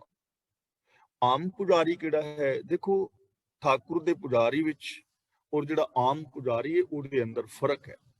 ਜੋ ਆਮ ਪੁਜਾਰੀ ਹੈ ਨਾ, ਉਹਨੇ ਧਰਮ ਨੂੰ ਧੰਦਾ ਬਣਾਇਆ ਹੈ। ਪੁਜਾਰੀ ਨੇ, ਚਾਹੇ ਉਹ ਕਿਸੇ ਵੀ ਧਰਮ ਵਰਗ ਵਿੱਚ ਹੈ, ਉਹਨੇ ਕਰਮ ਕਾਂਡ ਪੈਦਾ ਕੀਤੇ ਨੇ। ਉਹਨੇ ਇਹ ਕਿਹਾ ਹੈ ਕਿ ਮੂਰਤ ਦੇ ਅੱਗੇ ਤੁਸੀਂ ਪ੍ਰਸ਼ਾਦਾ ਪਾਣੀ ਰੱਖ ਕੇ ਭੋਗ ਲਵਾ ਦਿਓ, ਰੱਬ ਖੁਸ਼ ਹੋ ਜਾਏਗਾ। ਇਹਨੂੰ ਪੂਜਾ ਸਮਝਦੇ ਨੇ। ਫੁੱਲ ਪੱਤੀਆਂ ਚੜਾ ਦੇਣੀਆਂ, ਠਾਕੁਰ ਦਾ ਇਸ਼ਨਾਨ ਕਰਾ ਦੇਣਾ। ਹੁਣ ਇਹ ਚੀਜ਼ਾਂ ਪੂਜਾ ਨਹੀਂ ਹਨ, ਇਹ ਤਾਂ ਅੰਧ ਵਿਸ਼ਵਾਸ ਨੇ। ਹੁਣ ਅਸੀਂ ਸੁਖਮਨੀ ਸਾਹਿਬ ਪੜ੍ਹਦੇ ਆ ਨਾ, ਨਿਰਾਹਾਰ ਨਿਰਵੈਰ, ਅੱਗੇ ਕੀ ਪੰਕਤੀ ਥੋੜਾ ਜਿਹਾ ਬੋਲੋਗੇ ਅਨਮਿਊਟ ਰਹਿ ਕੇ ਹੀ? ਨਿਰਾਹਾਰ ਨਿਰਵੈਰ ਸੁਖਦਾਈ ਹੈ ਨਾ। ਨਿਰਾਹਾਰ ਨਿਰਵੈਰ ਸੁਖਦਾਈ। ਅਸੀਂ ਸੁਖਮਨੀ ਸਾਹਿਬ ਜੀ ਦਾ ਪਾਠ ਕੀਤਾ, ਤੇ ਪਾਠ ਤੋਂ ਬਾਅਦ ਅਸੀਂ ਚਾਹ ਪਕੌੜੇ ਬਣਾਏ, ਤੇ ਫਿਰ ਅਸੀਂ ਕਿਹਾ ਵੀ ਰੱਬ ਨੂੰ ਭੋਗ ਲਵਾ ਦਈਏ ਚਾਹ ਪਕੌੜਿਆਂ ਦਾ, ਗੁਲਾਬ ਜਾਮਨਾਂ ਦਾ ਭੋਗ ਲਵਾ ਕੇ, ਤੇ ਫਿਰ ਅਸੀਂ ਪਕੌੜੇ ਵਰਤਾਣੇ ਨੇ, ਫਿਰ ਗੁਲਾਬ ਜਾਮਨ ਵਰਤਾਣੇ ਨੇ। ਤੇ ਪੜ੍ਹ ਕੇ ਕੀ ਆਏ ਆ? ਨਿਰਾਹਾਰ, ਵੀ ਰੱਬ ਤੇ ਰੋਟੀ ਖਾਂਦਾ ਹੀ ਨਹੀਂ, ਉਹ ਤੇ ਆਹਾਰ ਤੋਂ ਬਿਨਾਂ ਹੀ ਹੈ। ਜਿਹੜਾ ਹੈ ਨਿਰਾਹਾਰ, ਉਹਨੂੰ ਪਕੌੜਿਆਂ ਦੇ ਭੋਗ ਲਵਾ ਰਹੇ ਆ। ਮਜ਼ਾਕ ਹੀ ਹੈ ਨਾ, ਟੀਚਰ ਕਰਨ ਵਾਲੀ ਗੱਲ ਹੀ ਹੈ ਨਾ। ਲੇਕਿਨ ਇਹ ਸਾਨੂੰ ਗੱਲ ਹਜਮ ਹੋਏਗੀ ਨਹੀਂ, ਕਿਉਂਕਿ ਸਾਡੇ ਅੰਦਰ ਇਹ ਚੀਜ਼ਾਂ ਬਹਿ ਗਈਆਂ। ਸਾਨੂੰ ਇਹ ਗੱਲਾਂ ਹਜਮ ਹੋਣਗੀਆਂ ਨਹੀਂ ਵੀ ਧੂਫ ਫੋਟੋ ਅੱਗੇ ਧੂਫ ਨਾ ਨਾ ਨਾ, ਜੇ ਧੂਫ ਨਾ ਦਿਖਾਈ ਤੇ ਅਸੀਂ ਤਾਂ ਬੰਬ ਧਮਾਕਾ ਹੋ ਜਾਣਾ, ਕਿਉਂਕਿ ਸਾਡੇ ਦਿਮਾਗ ਵਿੱਚ ਇਹ ਚੀਜ਼ਾਂ ਬਹਿ ਗਈਆਂ ਨੇ। ਉਹਦਾ ਰੀਜ਼ਨ ਇਹ ਹੈ ਕਿ ਅਸੀਂ ਬੂਝੇ ਬੂਝਨਹਾਰ ਵਿਵੇਕ ਨਹੀਂ ਬਣੇ। ਤਾਂ ਠਾਕੁਰ ਕਾ ਸੇਵਕ ਸਦਾ ਪੁਜਾਰੀ ਦਾ ਮਤਲਬ ਜਿਹੜਾ ਰੱਬ ਦਾ ਸੇਵਕ ਹੈ, ਉਹ ਸਦਾ ਹੀ ਰੱਬ ਦੀ ਰਜ਼ਾ ਭਾਣੇ ਦੇ ਵਿੱਚ ਤੁਰਦਾ ਹੈ, ਹਮੇਸ਼ਾ ਹੀ ਉਹਦੀ ਸੇਵਾ ਦੇ ਵਿੱਚ ਤਤਪਰ ਹੈ। ਠਾਕੁਰ ਕੇ ਸੇਵਕ ਕੈ ਮਨ ਪ੍ਰਤੀਤ, ਇਸ ਨੂੰ ਪੜਨ ਲੱਗਿਆ ਥੋੜਾ ਧਿਆਨ ਰੱਖਣਾ ਹੈ। ਪਹਿਲਾ ਕੱਕੇ ਦੇ ਨਾਲ ਲਾਂ ਹੈ, ਇਹਨੂੰ ਪੜਨਾ ਹੈ ਕੇ। ਦੂਜੇ ਕੱਕੇ ਨਾਲ ਦੁਲਾਵਾਂ ਨੇ, ਉਹਨੂੰ ਪੜਨਾ ਹੈ ਕੈ, ਤੇ ਵਿਸਰਾਮ ਕੈ ਤੇ ਜਾ ਕੇ ਲਗਾਣਾ ਹੈ। ਠਾਕੁਰ ਕੇ ਸੇਵਕ ਕੈ ਮਨ ਪ੍ਰਤੀਤ। ਅਕਾਲ ਪੁਰਖ ਦੇ ਸੇਵਕ ਦੇ ਮਨ ਵਿੱਚ ਉਹਦੀ ਹਸਤੀ ਦੀ ਪ੍ਰਤੀਤੀ ਹੁੰਦੀ ਹੈ, ਵਿਸ਼ਵਾਸ ਹੁੰਦਾ ਹੈ। ਉਹ ਹੈ ਠਾਕੁਰ ਦਾ ਸੇਵਕ, ਉਹ ਹੈ ਰੱਬ ਦਾ ਭਗਤ, ਜਿਹਦੇ ਮਨ ਦੇ ਅੰਦਰ ਵਿਸ਼ਵਾਸ ਹੈ ਰੱਬੀ ਹੁਕਮ ਦਾ, ਰੱਬੀ ਗੁਣਾਂ ਦਾ, ਰੱਬ ਦੀ ਹੋਂਦ ਹਸਤੀ ਦਾ, ਜਿਹਦੇ ਮਨ ਅੰਦਰ ਇਹ ਵਿਸ਼ਵਾਸ ਹੈ ਕਿ ਰੱਬ ਦੇ ਹੁਕਮ ਤੋਂ ਬਾਹਰ ਕੁਝ ਨਹੀਂ ਹੋ ਸਕਦਾ, ਜਿਹਦੇ ਮਨ ਵਿੱਚ ਇਹ ਵਿਸ਼ਵਾਸ ਹੈ ਕਿ ਸਭ ਕੁਝ ਰੱਬ ਦੇ ਹੁਕਮ ਵਿੱਚ ਹੈ, ਤੇ ਜਿਹੜਾ ਇਸ ਵਿਸ਼ਵਾਸ ਦੇ ਨਾਲ ਰੱਬੀ ਹੁਕਮ ਦੇ ਵਿੱਚ ਤੁਰਦਾ ਹੈ, ਉਹ ਠਾਕੁਰ ਦਾ ਸੇਵਕ ਹੈ। ਹਾਂ, ਬਾਕੀ ਵਿਖਾਵੇ ਵਾਸਤੇ ਜਾਂ ਆਪਣੇ ਆਪ ਨੂੰ ਕੋਈ ਆਪ ਕਹੀ ਜਾਏ, ਉਹ ਉਹਦੀ ਮਰਜ਼ੀ ਹੈ, ਇਹਦੇ ਨਾਲ ਕੋਈ ਫਰਕ ਨਹੀਂ ਪੈਂਦਾ। ਪਰ ਗੁਰਬਾਣੀ ਦੇ ਬੇਸ ਦੇ ਉੱਤੇ, ਯੂਨੀਵਰਸਲ ਟਰੁੱਥ ਦੇ ਬੇਸ ਦੇ ਉੱਤੇ, ਠਾਕੁਰ ਦਾ ਸੇਵਕ, ਰੱਬ ਦਾ ਪਿਆਰਾ ਉਹ ਹੈ ਜਿਹਦੇ ਮਨ ਦੇ ਅੰਦਰ ਵਿਸ਼ਵਾਸ ਹੈ ਕਿ ਸਭ ਕੁਝ ਰੱਬੀ ਹੁਕਮ ਦੇ ਵਿੱਚ ਹੈ, ਤੇ ਨਿਰਾ ਇਹ ਗੱਲੀ ਬਾਤੀ ਨਹੀਂ, ਉਹ ਰੱਬ ਦੇ ਹੁਕਮ ਤੇ ਵਿਸ਼ਵਾਸ ਵੀ ਰੱਖਦਾ ਹੈ, ਰੱਬੀ ਹੁਕਮ ਵਿੱਚ ਤੁਰਦਾ ਵੀ ਹੈ। ਉਹਨੂੰ ਵਿਸ਼ਵਾਸ ਹੈ ਕਿ ਗੁਰੂ ਦੀ ਪਾਵਨ ਬਾਣੀ ਇੱਕ ਅਟਲ ਸੱਚਾਈ ਹੈ, ਤੇ ਜਿਹਦੇ ਅੰਦਰ ਵਿਸ਼ਵਾਸ ਹੋਏਗਾ ਗੁਰਬਾਣੀ ਮੁਤਾਬਕ ਤੁਰੇਗਾ ਵੀ। ਤੇ ਜੇ ਸ਼ਾਮ ਨੂੰ ਸ਼ਰਾਬ ਦੀ ਦੁਹਾੜ ਪੀ ਕੇ ਸੁੱਤਾ ਹੋਵੇ ਤੇ ਸਵੇਰੇ ਕਵੇ ਮੈਂ ਤੇ ਗੁਰਬਾਣੀ ਤੇ ਵਿਸ਼ਵਾਸ ਕਰਨਾ, ਇਹ ਕਾਹਦਾ ਵਿਸ਼ਵਾਸ ਹੋਇਆ? ਗੁਰੂ ਜੀ ਤਾਂ ਕਹਿ ਰਹੇ ਨੇ ਝੂਠਾ ਮਦਮੂਲ ਨਾ ਪੀਚੇ ਜੇ ਕਾ ਪਾਰ ਵਸਾਏ। ਮੈਨੂੰ ਤੇ ਜੀ ਗੁਰੂ ਗ੍ਰੰਥ ਸਾਹਿਬ ਤੇ ਭਰੋਸਾ ਹੈ। ਵੀ ਭਰੋਸਾ ਤਾਂ ਹੈ ਨਾ ਜੇ ਉਹਦੇ ਤੇ ਅਮਲ ਵੀ ਕਰੇ, ਭਰੋਸਾ ਤੇ ਤਾਂ ਹੈ ਨਾ ਜੇ ਝੂਠ ਫਰੇਬ ਅਸੀਂ ਛੱਡੀਏ ਵੀ, ਬੋਲੀਏ ਸੱਚ ਧਰਮ ਝੂਠ ਨਾ ਬੋਲੀਏ। ਵਾਦ ਵਿਵਾਦ ਕਾਹੂ ਸੁਨੋ ਕੀਜੇ, ਕਿ ਸਾਨੂੰ ਇੱਕ ਦੂਜੇ ਨਾਲ ਵਾਦ ਵਿਵਾਦ ਨਹੀਂ ਕਰਨਾ ਚਾਹੀਦਾ। ਤੇ ਗੁਰੂ ਗ੍ਰੰਥ ਸਾਹਿਬ ਤੇ ਭਰੋਸਾ ਤਾਂ ਹੀ ਹੈ ਨਾ ਜੇ ਇਹਨਾਂ ਚੀਜ਼ਾਂ ਤੇ ਅਮਲ ਵੀ ਕਰੀਏ, ਤੇ ਜੇ ਅਮਲ ਨਹੀਂ ਕਰਦੇ ਤਾਂ ਮਤਲਬ ਸਾਨੂੰ ਭਰੋਸਾ ਤੇ ਨਾ ਹੋਇਆ। ਠਾਕੁਰ ਕੇ ਸੇਵਕ ਕੇ ਮਨ ਪ੍ਰਤੀਤ, ਜਿਹੜਾ ਠਾਕੁਰ ਦਾ ਸੇਵਕ ਹੈ ਰੱਬ ਦਾ, ਉਹਦੇ ਮਨ ਦੇ ਅੰਦਰ ਵਿਸ਼ਵਾਸ ਹੈ। ਠਾਕੁਰ ਕੇ ਸੇਵਕ ਨਿਰਮਲ ਰੀਤ, ਰੀਤ ਦਾ ਮਤਲਬ ਰਹਿਣੀ, ਜ਼ਿੰਦਗੀ ਨਿਭਾਉਣ ਦਾ ਤਰੀਕਾ, ਵੇ ਆਫ ਲਾਈਫ, ਜੀਵਨ ਜੀਣ ਦਾ ਢੰਗ। ਉਹਦੀ ਜੋ ਠਾਕੁਰ ਦਾ ਸੇਵਕ ਹੈ, ਉਹਦੀ ਜੀਵਨ ਦੀ ਰਹੁ ਰੀਤ ਪਵਿੱਤਰ ਹੈ, ਨਿਰਮਲ, ਮੈਲ ਤੋਂ ਰਹਿਤ। ਨਾ ਉਹਦੀ ਮੈਂਟੈਲਿਟੀ ਵਿੱਚ ਮੈਲ ਹੈ, ਨਾ ਉਹਦੇ ਬੋਲਾਂ ਵਿੱਚ ਮੈਲ ਹੈ, ਨਾ ਉਹਦੇ ਵਿਹਾਰ ਵਿੱਚ ਮੈਲ ਹੈ। ਸਾਫ਼ ਸੁਥਰਾ ਵਿਹਾਰ ਉਹਦਾ, ਸਾਫ਼ ਸੁਥਰੇ ਉਹਦੇ ਬੋਲ, ਸਾਫ਼ ਸੁਥਰੀ ਉਹਦੀ ਸੋਚ, ਉਹਦੀ ਜ਼ਿੰਦਗੀ ਦੇ ਵਿੱਚ ਮੈਲ ਹੈ ਹੀ ਨਹੀਂ, ਮੈਲ ਵਾਲਾ ਕੋਈ ਕੰਮ ਹੀ ਨਹੀਂ ਕਰਦਾ। ਨਾ ਉਹਦੇ ਅੰਦਰ ਨੈਗੇਟਿਵਿਟੀ ਸੋਚ ਵਿੱਚ ਹੈ, ਨਾ ਉਹਦੇ ਬੋਲਾਂ ਵਿੱਚ, ਨਾ ਉਹਦੇ ਵਿਹਾਰ ਵਿੱਚ। ਉਹਦੇ ਜੀਵਨ ਦਾ ਢੰਗ ਨਿਰਮਲ ਹੈ, ਉਹ ਹੈ ਰੱਬ ਦਾ ਸੇਵਕ। ਤੇ ਜੇ ਮੇਰੇ ਵਾਂਗੂ ਆ ਕਮੀਜ਼ ਪਜਾਮੇ ਪਾਈ ਫਿਰੇ, ਦਸਤਾਰ ਬੰਨ ਕੇ, ਕਿਰਪਾਨ ਪਾ ਕੇ, ਅੰਮ੍ਰਿਤ ਪਾਨ ਕਰਕੇ, ਬਾਣੀ ਪੜਨ ਦਾ ਵੀ ਮੈਂ ਵਿਖਾਵਾ ਕਰਾਂ, ਕਥਾ ਵੀ ਕਰਾਂ, ਲੇਕਿਨ ਬਾਕੀ ਮੇਰੀ ਜ਼ਿੰਦਗੀ ਠੱਗਾਂ ਵਾਲੀ ਹੋਵੇ, ਇਮੋਸ਼ਨਲ ਬਲੈਕਮੇਲ ਮੈਂ ਕਰਦਾ ਹਾਂ, ਚੋਰੀਆਂ ਕਰਦਾ ਹਾਂ, ਚੋਰੀ ਛਿਪੇ ਸ਼ਰਾਬਾਂ ਪੀਂਦਾ ਹਾਂ, ਤਾਂ ਮੈਂ ਠਾਕੁਰ ਦਾ ਸੇਵਕ ਤੇ ਨਾ ਹੋਇਆ, ਕਿਉਂਕਿ ਮੇਰੇ ਜੀਵਨ ਦੀ ਜੁਗਤੀ ਨਿਰਮਲ ਨਹੀਂ ਹੈ। ਇਸ ਲਈ ਸਾਰੀ ਗੱਲ ਜੀਵਨ ਦੀ ਜੁਗਤੀ ਦੀ ਹੈ, ਜੀਵਨ ਦੇ ਢੰਗ ਦੀ ਹੈ। ਗੁਰੂ ਜੀ ਸਾਡੇ ਜੀਵਨ ਦੇ ਢੰਗ ਨੂੰ, ਸਾਡੀ ਸੋਚ ਨੂੰ ਬਦਲਣਾ ਚਾਹੁੰਦੇ ਨੇ, ਸਮਾਜ ਤਾਂ ਹੀ ਬਦਲੇਗਾ ਨਾ। ਅਗਲਾ ਬਚਨ ਕਰਦੇ ਨੇ, ਠਾਕੁਰ ਕੋ ਸੇਵਕ ਜਾਣੈ ਸੰਗ। ਜਿਹੜਾ ਰੱਬ ਦਾ ਸੇਵਕ ਹੈ ਨਾ, ਅਸਲ ਸੇਵਕ ਉਹ ਹੈ ਜਿਹੜਾ ਰੱਬ ਨੂੰ ਹਰ ਵਕਤ ਆਪਣੇ ਨਾਲ ਸਮਝਦਾ ਹੈ। ਹੁਣ ਸਾਨੂੰ ਸਮਝਾ ਦਿੱਤਾ ਗਿਆ ਕਿ ਸੁਖਮਨੀ ਸਾਹਿਬ ਦੇ 24,000 ਅਕਸ਼ਰ ਨੇ, 24,000 ਅਸੀਂ ਸਵਾਸ ਲੈਂਦੇ ਆ। ਇੱਕ ਵਾਰੀ ਸੁਖਮਨੀ ਸਾਹਿਬ ਸਵੇਰੇ ਪੜ੍ਹ ਲਓ, ਤੁਹਾਡੇ ਸਵਾਸ 24,000 ਸਫਲੇ। 1.5 ਘੰਟੇ ਵਿੱਚ ਸੁਖਮਨੀ ਸਾਹਿਬ ਪੜ੍ਹ ਕੇ ਬਾਕੀ 22.5 ਘੰਟੇ ਠੱਗੀਆਂ ਮਾਰੋ, ਇਹ ਠੀਕ ਨਹੀਂ ਨਾ। ਠਾਕੁਰ ਦਾ ਸੇਵਕ ਉਹ ਹੈ ਜੋ ਰੱਬ ਨੂੰ ਹਮੇਸ਼ਾ ਅੰਗ ਸੰਗ ਜਾਣਦਾ ਹੈ, ਨਾਲ ਸਮਝਦਾ ਹੈ ਕਿ ਰੱਬ ਮੇਰੇ ਹਰ ਬੋਲ ਨੂੰ ਸੁਣ ਰਿਹਾ ਹੈ। ਮੈਂ ਕਿਸੇ ਨੂੰ ਗਾਲ ਨਹੀਂ ਕੱਢਣੀ, ਮੈਂ ਕਿਸ ਦੀ ਨਿੰਦਿਆ ਨਹੀਂ ਕਰਨੀ, ਮੈਂ ਕਿਸ ਦੀ ਬਦਖੋਈ ਨਹੀਂ ਕਰਨੀ, ਮੈਂ ਝੂਠ ਨਹੀਂ ਬੋਲਣਾ, ਕਿਉਂਕਿ ਰੱਬ ਮੇਰੇ ਨਾਲ ਹੈ। ਮੈਂ ਕਿਸੇ ਧੀ ਭੈਣ ਵੱਲ ਜਾਂ ਕਿਸੇ ਦੇ ਪੈਸੇ ਵੱਲ ਲਲਚਾਈ ਔਰ ਕਾਮੁਕ ਨਜ਼ਰ ਨਾਲ ਨਹੀਂ ਵੇਖਣਾ, ਰੱਬ ਮੈਨੂੰ ਵੇਖ ਰਿਹਾ ਹੈ। ਮੈਂ ਕੋਈ ਚੋਰੀ ਚਕਾਰੀ ਨਹੀਂ ਕਰਨੀ, ਕਿਉਂਕਿ ਰੱਬ ਮੇਰੇ ਨਾਲ ਹੈ। ਉਹਨੂੰ ਕਹਿੰਦੇ ਨੇ ਰੱਬ ਦਾ ਸੇਵਕ। ਠਾਕੁਰ ਕੋ ਸੇਵਕ ਜਾਣੈ ਸੰਗ, ਆਪਣੇ ਨਾਲ ਸਮਝਦਾ ਹੈ ਕਿ ਹਰ ਵਕਤ ਹਰ ਥਾਂ ਤੇ ਮੇਰੇ ਨਾਲ ਹੈ। ਤੇ ਜਿਹੜਾ ਰੱਬ ਨੂੰ ਨਾਲ ਸਮਝੇਗਾ, ਉਹਦੇ ਅੰਦਰ ਇਖਲਾਕੀ ਜੁਰਰਤ ਪੈਦਾ ਹੋਏਗੀ, ਉਹ ਉੱਚੇ ਸੁੱਚੇ ਇਖਲਾਕ ਔਰ ਆਚਰਨ ਵਾਲਾ ਬਣੇਗਾ। ਰੱਬ का सेवक नाम कै रंग, रंग ਦਾ ਮਤਲਬ ਪਿਆਰ ਮੌਜ, ਤੇ ਨਾਮ ਦਾ ਮਤਲਬ ਹੁਕਮ। ਪ੍ਰਭ का सेवक ਨਾਮ ਕੇ ਰੰਗ, ਪ੍ਰਭੂ ਦਾ ਜੋ ਸੇਵਕ ਹੈ ਰੱਬ ਦੇ ਹੁਕਮ ਦੀ ਮੌਜ ਵਿੱਚ ਰਹਿੰਦਾ ਹੈ।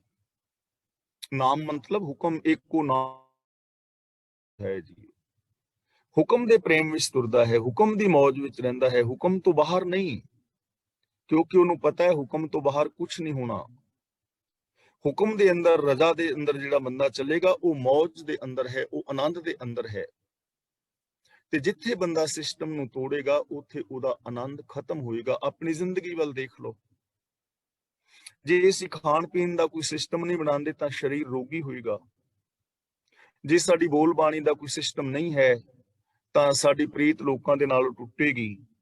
ਜੇ ਸਾਡੇ ਪਰਿਵਾਰ ਦੇ ਜਿਹੜੇ ਮੈਂਬਰ ਨੇ ਉਹਨਾਂ ਦੀ ਬੋਲ ਬਾਣੀ ਇੱਕ ਦੂਜੇ ਨਾਲ ਵਿਹਾਰ ਠੀਕ ਨਹੀਂ ਤਾਂ ਪ੍ਰੋਬਲਮ ਆਏਗੀ ਨਾ, ਮੌਜ ਨਹੀਂ ਨਾ ਰਹਿਣੀ, ਆਨੰਦ ਨਹੀਂ ਨਾ ਰਹਿਣਾ। ਆਨੰਦ ਤਾਂ ਰਹੇਗਾ ਜੇ ਕਿਸੇ ਸਿਸਟਮ ਦੇ ਅੰਦਰ ਜ਼ਿੰਦਗੀ ਜੀਵਾਂਗੇ। ਤਾਂ ਗੁਰੂ ਪਾਤਸ਼ਾਹ ਜੀ ਕਹਿੰਦੇ ਨੇ, ਜੋ ਪ੍ਰਭੂ ਦਾ ਸੇਵਕ ਹੈ ਉਹ ਰੱਬੀ ਰਜ਼ਾ ਦੇ ਅੰਦਰ, ਪ੍ਰੇਮ ਦੇ ਅੰਦਰ, ਮੌਜ ਦੇ ਅੰਦਰ ਰਹਿੰਦਾ ਹੈ। ਸੇਵਕ ਕਉ ਪ੍ਰਭ ਪਾਲਨਹਾਰਾ। ਪ੍ਰਭੂ ਆਪਣੇ ਸੇਵਕ ਨੂੰ ਪਾਲਣ ਦੇ ਸਮਰੱਥ ਹੈ, ਉਹਦੀ ਪਾਲਣਾ ਪੋਸ਼ਣਾ ਕਰਦਾ ਹੈ। ਹੁਣ ਰੱਬ ਪਾਲਣਾ ਪੋਸ਼ਣਾ ਕਰਦਾ, ਜਿਸ ਚੀਜ਼ ਦੀ ਜ਼ਰੂਰਤ ਹੈ ਉਹਨੂੰ ਦਿੰਦਾ। ਹੁਣ ਅਸੀਂ ਇਸ ਪਾਲਣਾ ਪੋਸ਼ਣ ਨੂੰ ਤੇ ਸਮਝ ਸਕਦੇ ਹਾਂ ਨਾ ਕਿ ਅਸੀਂ ਸਾਰੇ ਹੀ ਬਾਲ ਬੱਚੇਦਾਰ ਆ। ਅਸੀਂ ਆਪਣੇ ਬੱਚੇ ਪਾਲੇ ਨੇ ਤੇ ਹੁਣ ਸਾਡੇ ਵਿੱਚੋਂ ਬਹੁਤੇ ਤੇ ਆਪਣੀਆਂ ਪੋਤਰੀਆਂ ਪੋਤਰਿਆਂ ਨੂੰ ਵੀ ਪਾਲ ਰਹੇ ਨੇ। ਪਾਲਣ ਦਾ ਪਤਾ ਹੈ ਨਾ ਕਿ ਜਿਹੜੀ ਚੀਜ਼ ਦੀ ਲੋੜ ਹੁੰਦੀ ਅਸੀਂ ਆਪਣੇ ਬੱਚਿਆਂ ਨੂੰ ਦਿੰਨੇ ਆ, ਔਰ ਦੇਣੀ ਵੀ ਚਾਹੀਦੀ ਹੈ, ਪਾਲਣਾ ਚਾਹੀਦਾ ਹੈ। ਹੁਣ ਆਤਮਿਕ ਜੀਵਨ ਵਾਸਤੇ ਸਾਨੂੰ ਜਿਨ੍ਹਾਂ ਚੀਜ਼ਾਂ ਦੀ ਜ਼ਰੂਰਤ ਹੈ ਰੱਬ ਸਾਨੂੰ ਦਿੰਦਾ ਹੈ। ਸੱਚ ਦੀ ਲੋੜ ਹੈ, ਦਇਆ ਦੀ ਲੋੜ ਹੈ, ਪ੍ਰੇਮ ਦੀ ਲੋੜ ਹੈ, ਉਤਸ਼ਾਹ ਦੀ ਲੋੜ ਹੈ, ਵਿਲ ਪਾਵਰ ਦੀ ਜ਼ਰੂਰਤ ਹੈ, ਨਿਰਭੈਤਾ ਨਿਰਵੈਰਤਾ ਦੀ ਲੋੜ ਹੈ। ਇਹ ਆਤਮਿਕ ਜੀਵਨ ਜੀਣ ਵਾਸਤੇ ਲੋੜ ਹੈ ਨਾ, ਖੁਸ਼ੀਆਂ ਵਾਸਤੇ ਇਹਨਾਂ ਗੁਣਾਂ ਦੀ। ਤੇ ਰੱਬ ਆਪਣੇ ਸੇਵਕਾਂ ਨੂੰ ਦੇ ਰਿਹਾ ਕਿਉਂਕਿ ਗੁਣਾਂ ਦਾ ਭੰਡਾਰ ਹੈ ਨਾ, ਉਹ ਗੁਣ ਨਿਧਾਨ ਭਗਤਨ ਕੋ ਬਰਤਨ।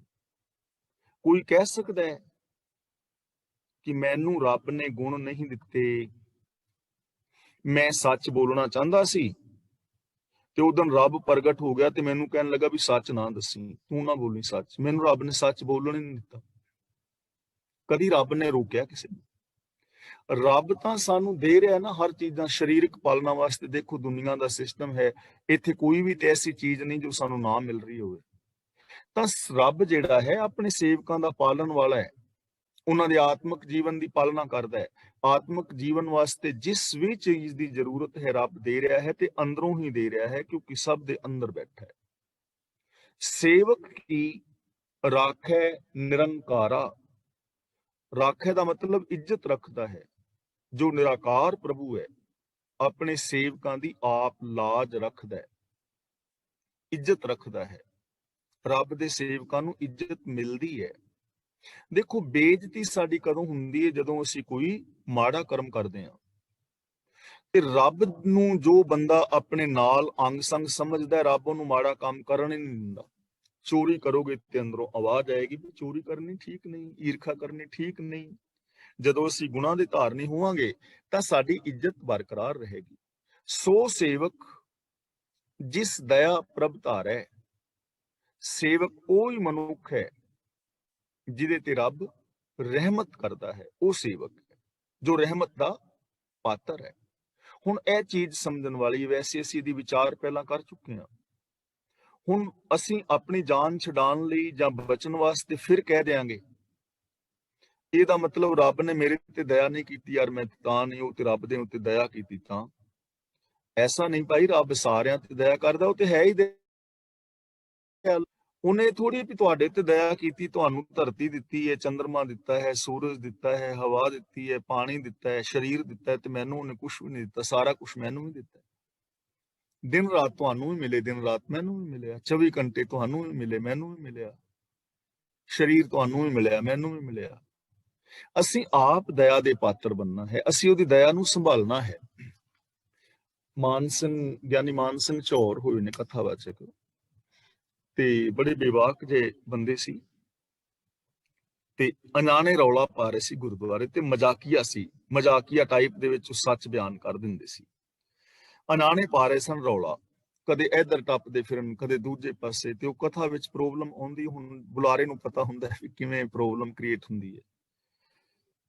ਤੇ ਕਹਿਣ ਲੱਗੇ ਵੀ ਬੀਬੀਆਂ ਭੈਣਾਂ ਤੇ ਵੀਰ ਆਣ ਕੇ ਅਰਦਾਸਾਂ ਕਰਦੇ ਨੇ ਵੀ ਗੁਰੂ ਸਾਹਿਬ ਜੀ ਸਾਡੇ ਤੇ ਰਹਿਮਤ ਕਰੋ, ਕਿਰਪਾ ਕਰੋ, ਦਇਆ ਕਰੋ, ਮੈਨੂੰ ਪੋਤਰੇ ਦੀ ਦਾਤ ਬਖਸ਼ੋ, ਮੈਨੂੰ ਪੁੱਤਰ ਦੀ ਦਾਤ ਬਖਸ਼ੋ। ਤੇ ਕਹਿੰਦਾ ਰੱਬ ਨੇ ਰਹਿਮਤ ਕੀਤੀ ਹੈ, ਮਿਹਰ ਕੀਤੀ ਹੈ, ਦਇਆ ਕੀਤੀ, ਕਿਰਪਾ ਕੀਤੀ, ਪੁੱਤਰ ਧੀਆਂ ਬਖਸ਼ੇ। ਤੇ ਕਹਿੰਦਾ ਹੁਣ ਆ ਦਇਆ ਸਾਰੇ ਗੁਰਦੁਆਰੇ ਵਿੱਚ ਦੜੰਗੇ ਲਾ ਲਾ ਕੇ ਰੌਲੇ ਪਾਉਂਦੀ ਫਿਰਦੀ, ਇਸ ਕਿਰਪਾ ਨੂੰ ਸਾਂਭੋ, ਕਿਰਪਾ ਨੂੰ ਸਾਂਭੋ। ਯਾਨੀ ਕਿਰਪਾ ਨੂੰ ਅਸੀਂ ਸੰਭਾਲਣਾ ਹੈ ਨਾ, ਅਸੀਂ ਆਪ ਦਇਆ ਦੇ ਪਾਤਰ ਬਣਨਾ ਹੈ। ਉਨੀ ਕੁ ਦਇਆ ਹੋਣੀ ਹੈ ਜਿੰਨਾ ਸਾਡੇ ਕੋਲ ਬਰਤਨ ਹੈ, ਜਿੰਨਾ ਵਿਸ਼ਵਾਸ ਹੈ। ਤੁਸੀਂ ਕਿੰਨਾ ਸੱਚ ਚਾਹੁੰਦੇ ਹੋ, ਕਿੰਨਾ ਪ੍ਰੇਮ ਚਾਹੁੰਦੇ ਹੋ, ਕਿੰਨੀ ਨਿਰਭੈਤਾ ਨਿਰਵੈਰਤਾ ਚਾਹੁੰਦੇ ਹੋ, ਕੋਈ ਅੰਤ ਹੈ? ਸਮੁੰਦਰ ਤੇ ਚਿਮਚਾ ਲੈ ਕੇ ਜਾਓ, ਚਮਚਾ ਭਰ ਲਿਆਓ, ਡਰਮ ਲੈ ਜਾਓ, ਡਰਮ ਭਰ ਲਿਆਓ। ਤਾਂ ਅਸੀਂ ਦਇਆ ਦੇ ਪਾਤਰ ਬਣਨਾ ਹੈ। ਉਹ ਸੇਵਕ ਹੈ ਅਸਲ ਦੇ ਅੰਦਰ ਜੋ ਰੱਬ ਦੀ ਦਇਆ ਦਾ ਪਾਤਰ ਬਣਦਾ ਹੈ। ਨਾਨਕ ਸੋ ਸੇਵਕ, ਨਾਨਕ ਤੇ ਥੋੜਾ ਜਿਹਾ ਰੁਕਣਾ ਹੈ, ਨਾਨਕ ਸੋ ਸੇਵਕ ਸਾਸ ਸਾਸ ਸਮਾਰੈ। ਅਜਿਹਾ ਜਿਹੜਾ ਸੇਵਕ ਹੈ ਨਾ, ਜਿਹਦੇ ਤੇ ਕਿਰਪਾ ਹੈ ਜਾਂ ਜੋ ਕਿਰਪਾ ਦਾ ਪਾਤਰ ਬਣ ਗਿਆ, ਉਹਦੀ ਨਿਸ਼ਾਨੀ ਕੀ ਹੈ? ਨਾਨਕ ਸੋ ਸੇਵਕ ਸਾਸ ਸਾਸ ਸਮਾਰੈ। ਸਾਸ ਸਾਸ ਦਾ ਮਤਲਬ ਦਮ ਬਦਮ, ਹਰ ਵਕਤ ਹਰ ਸਵਾਸ ਨਾਲ ਰੱਬ ਨੂੰ ਯਾਦ ਰੱਖਦਾ ਹੈ। ਉਹਨੂੰ ਕਦੇ ਰੱਬ ਭੁੱਲਦਾ ਨਹੀਂ। ਉਹਨੂੰ ਇਹ ਗੱਲ ਯਾਦ ਰਹਿੰਦੀ ਕਿ ਸਭ ਕੁਝ ਰੱਬੀ ਹੁਕਮ ਵਿੱਚ ਹੈ। ਉਹਨੂੰ ਰੱਬ ਦੇ ਗੁਣ ਹਮੇਸ਼ਾ ਯਾਦ ਨੇ। ਉਹਦੀ ਸੁਰਤ ਦੇ ਅੰਦਰ, ਉਹਦੀ ਯਾਦ ਦੇ ਅੰਦਰ ਹਮੇਸ਼ਾ ਪ੍ਰਭੂ ਦੇ ਗੁਣ ਨੇ। ਉਹਦੇ ਬੋਲ ਗੁਣਾਂ ਵਾਲੇ ਨੇ, ਉਹਦਾ ਤੱਕਣਾ ਗੁਣਾਂ ਵਾਲਾ ਹੈ, ਉਹਦਾ ਵਿਹਾਰ ਗੁਣਾਂ ਵਾਲਾ ਹੈ। ਉਹ ਰੱਬੀ ਰਜ਼ਾ ਦੇ ਅੰਦਰ ਤੁਰਨ ਵਾਲਾ ਇਨਸਾਨ ਬਣ ਜਾਂਦਾ ਹੈ।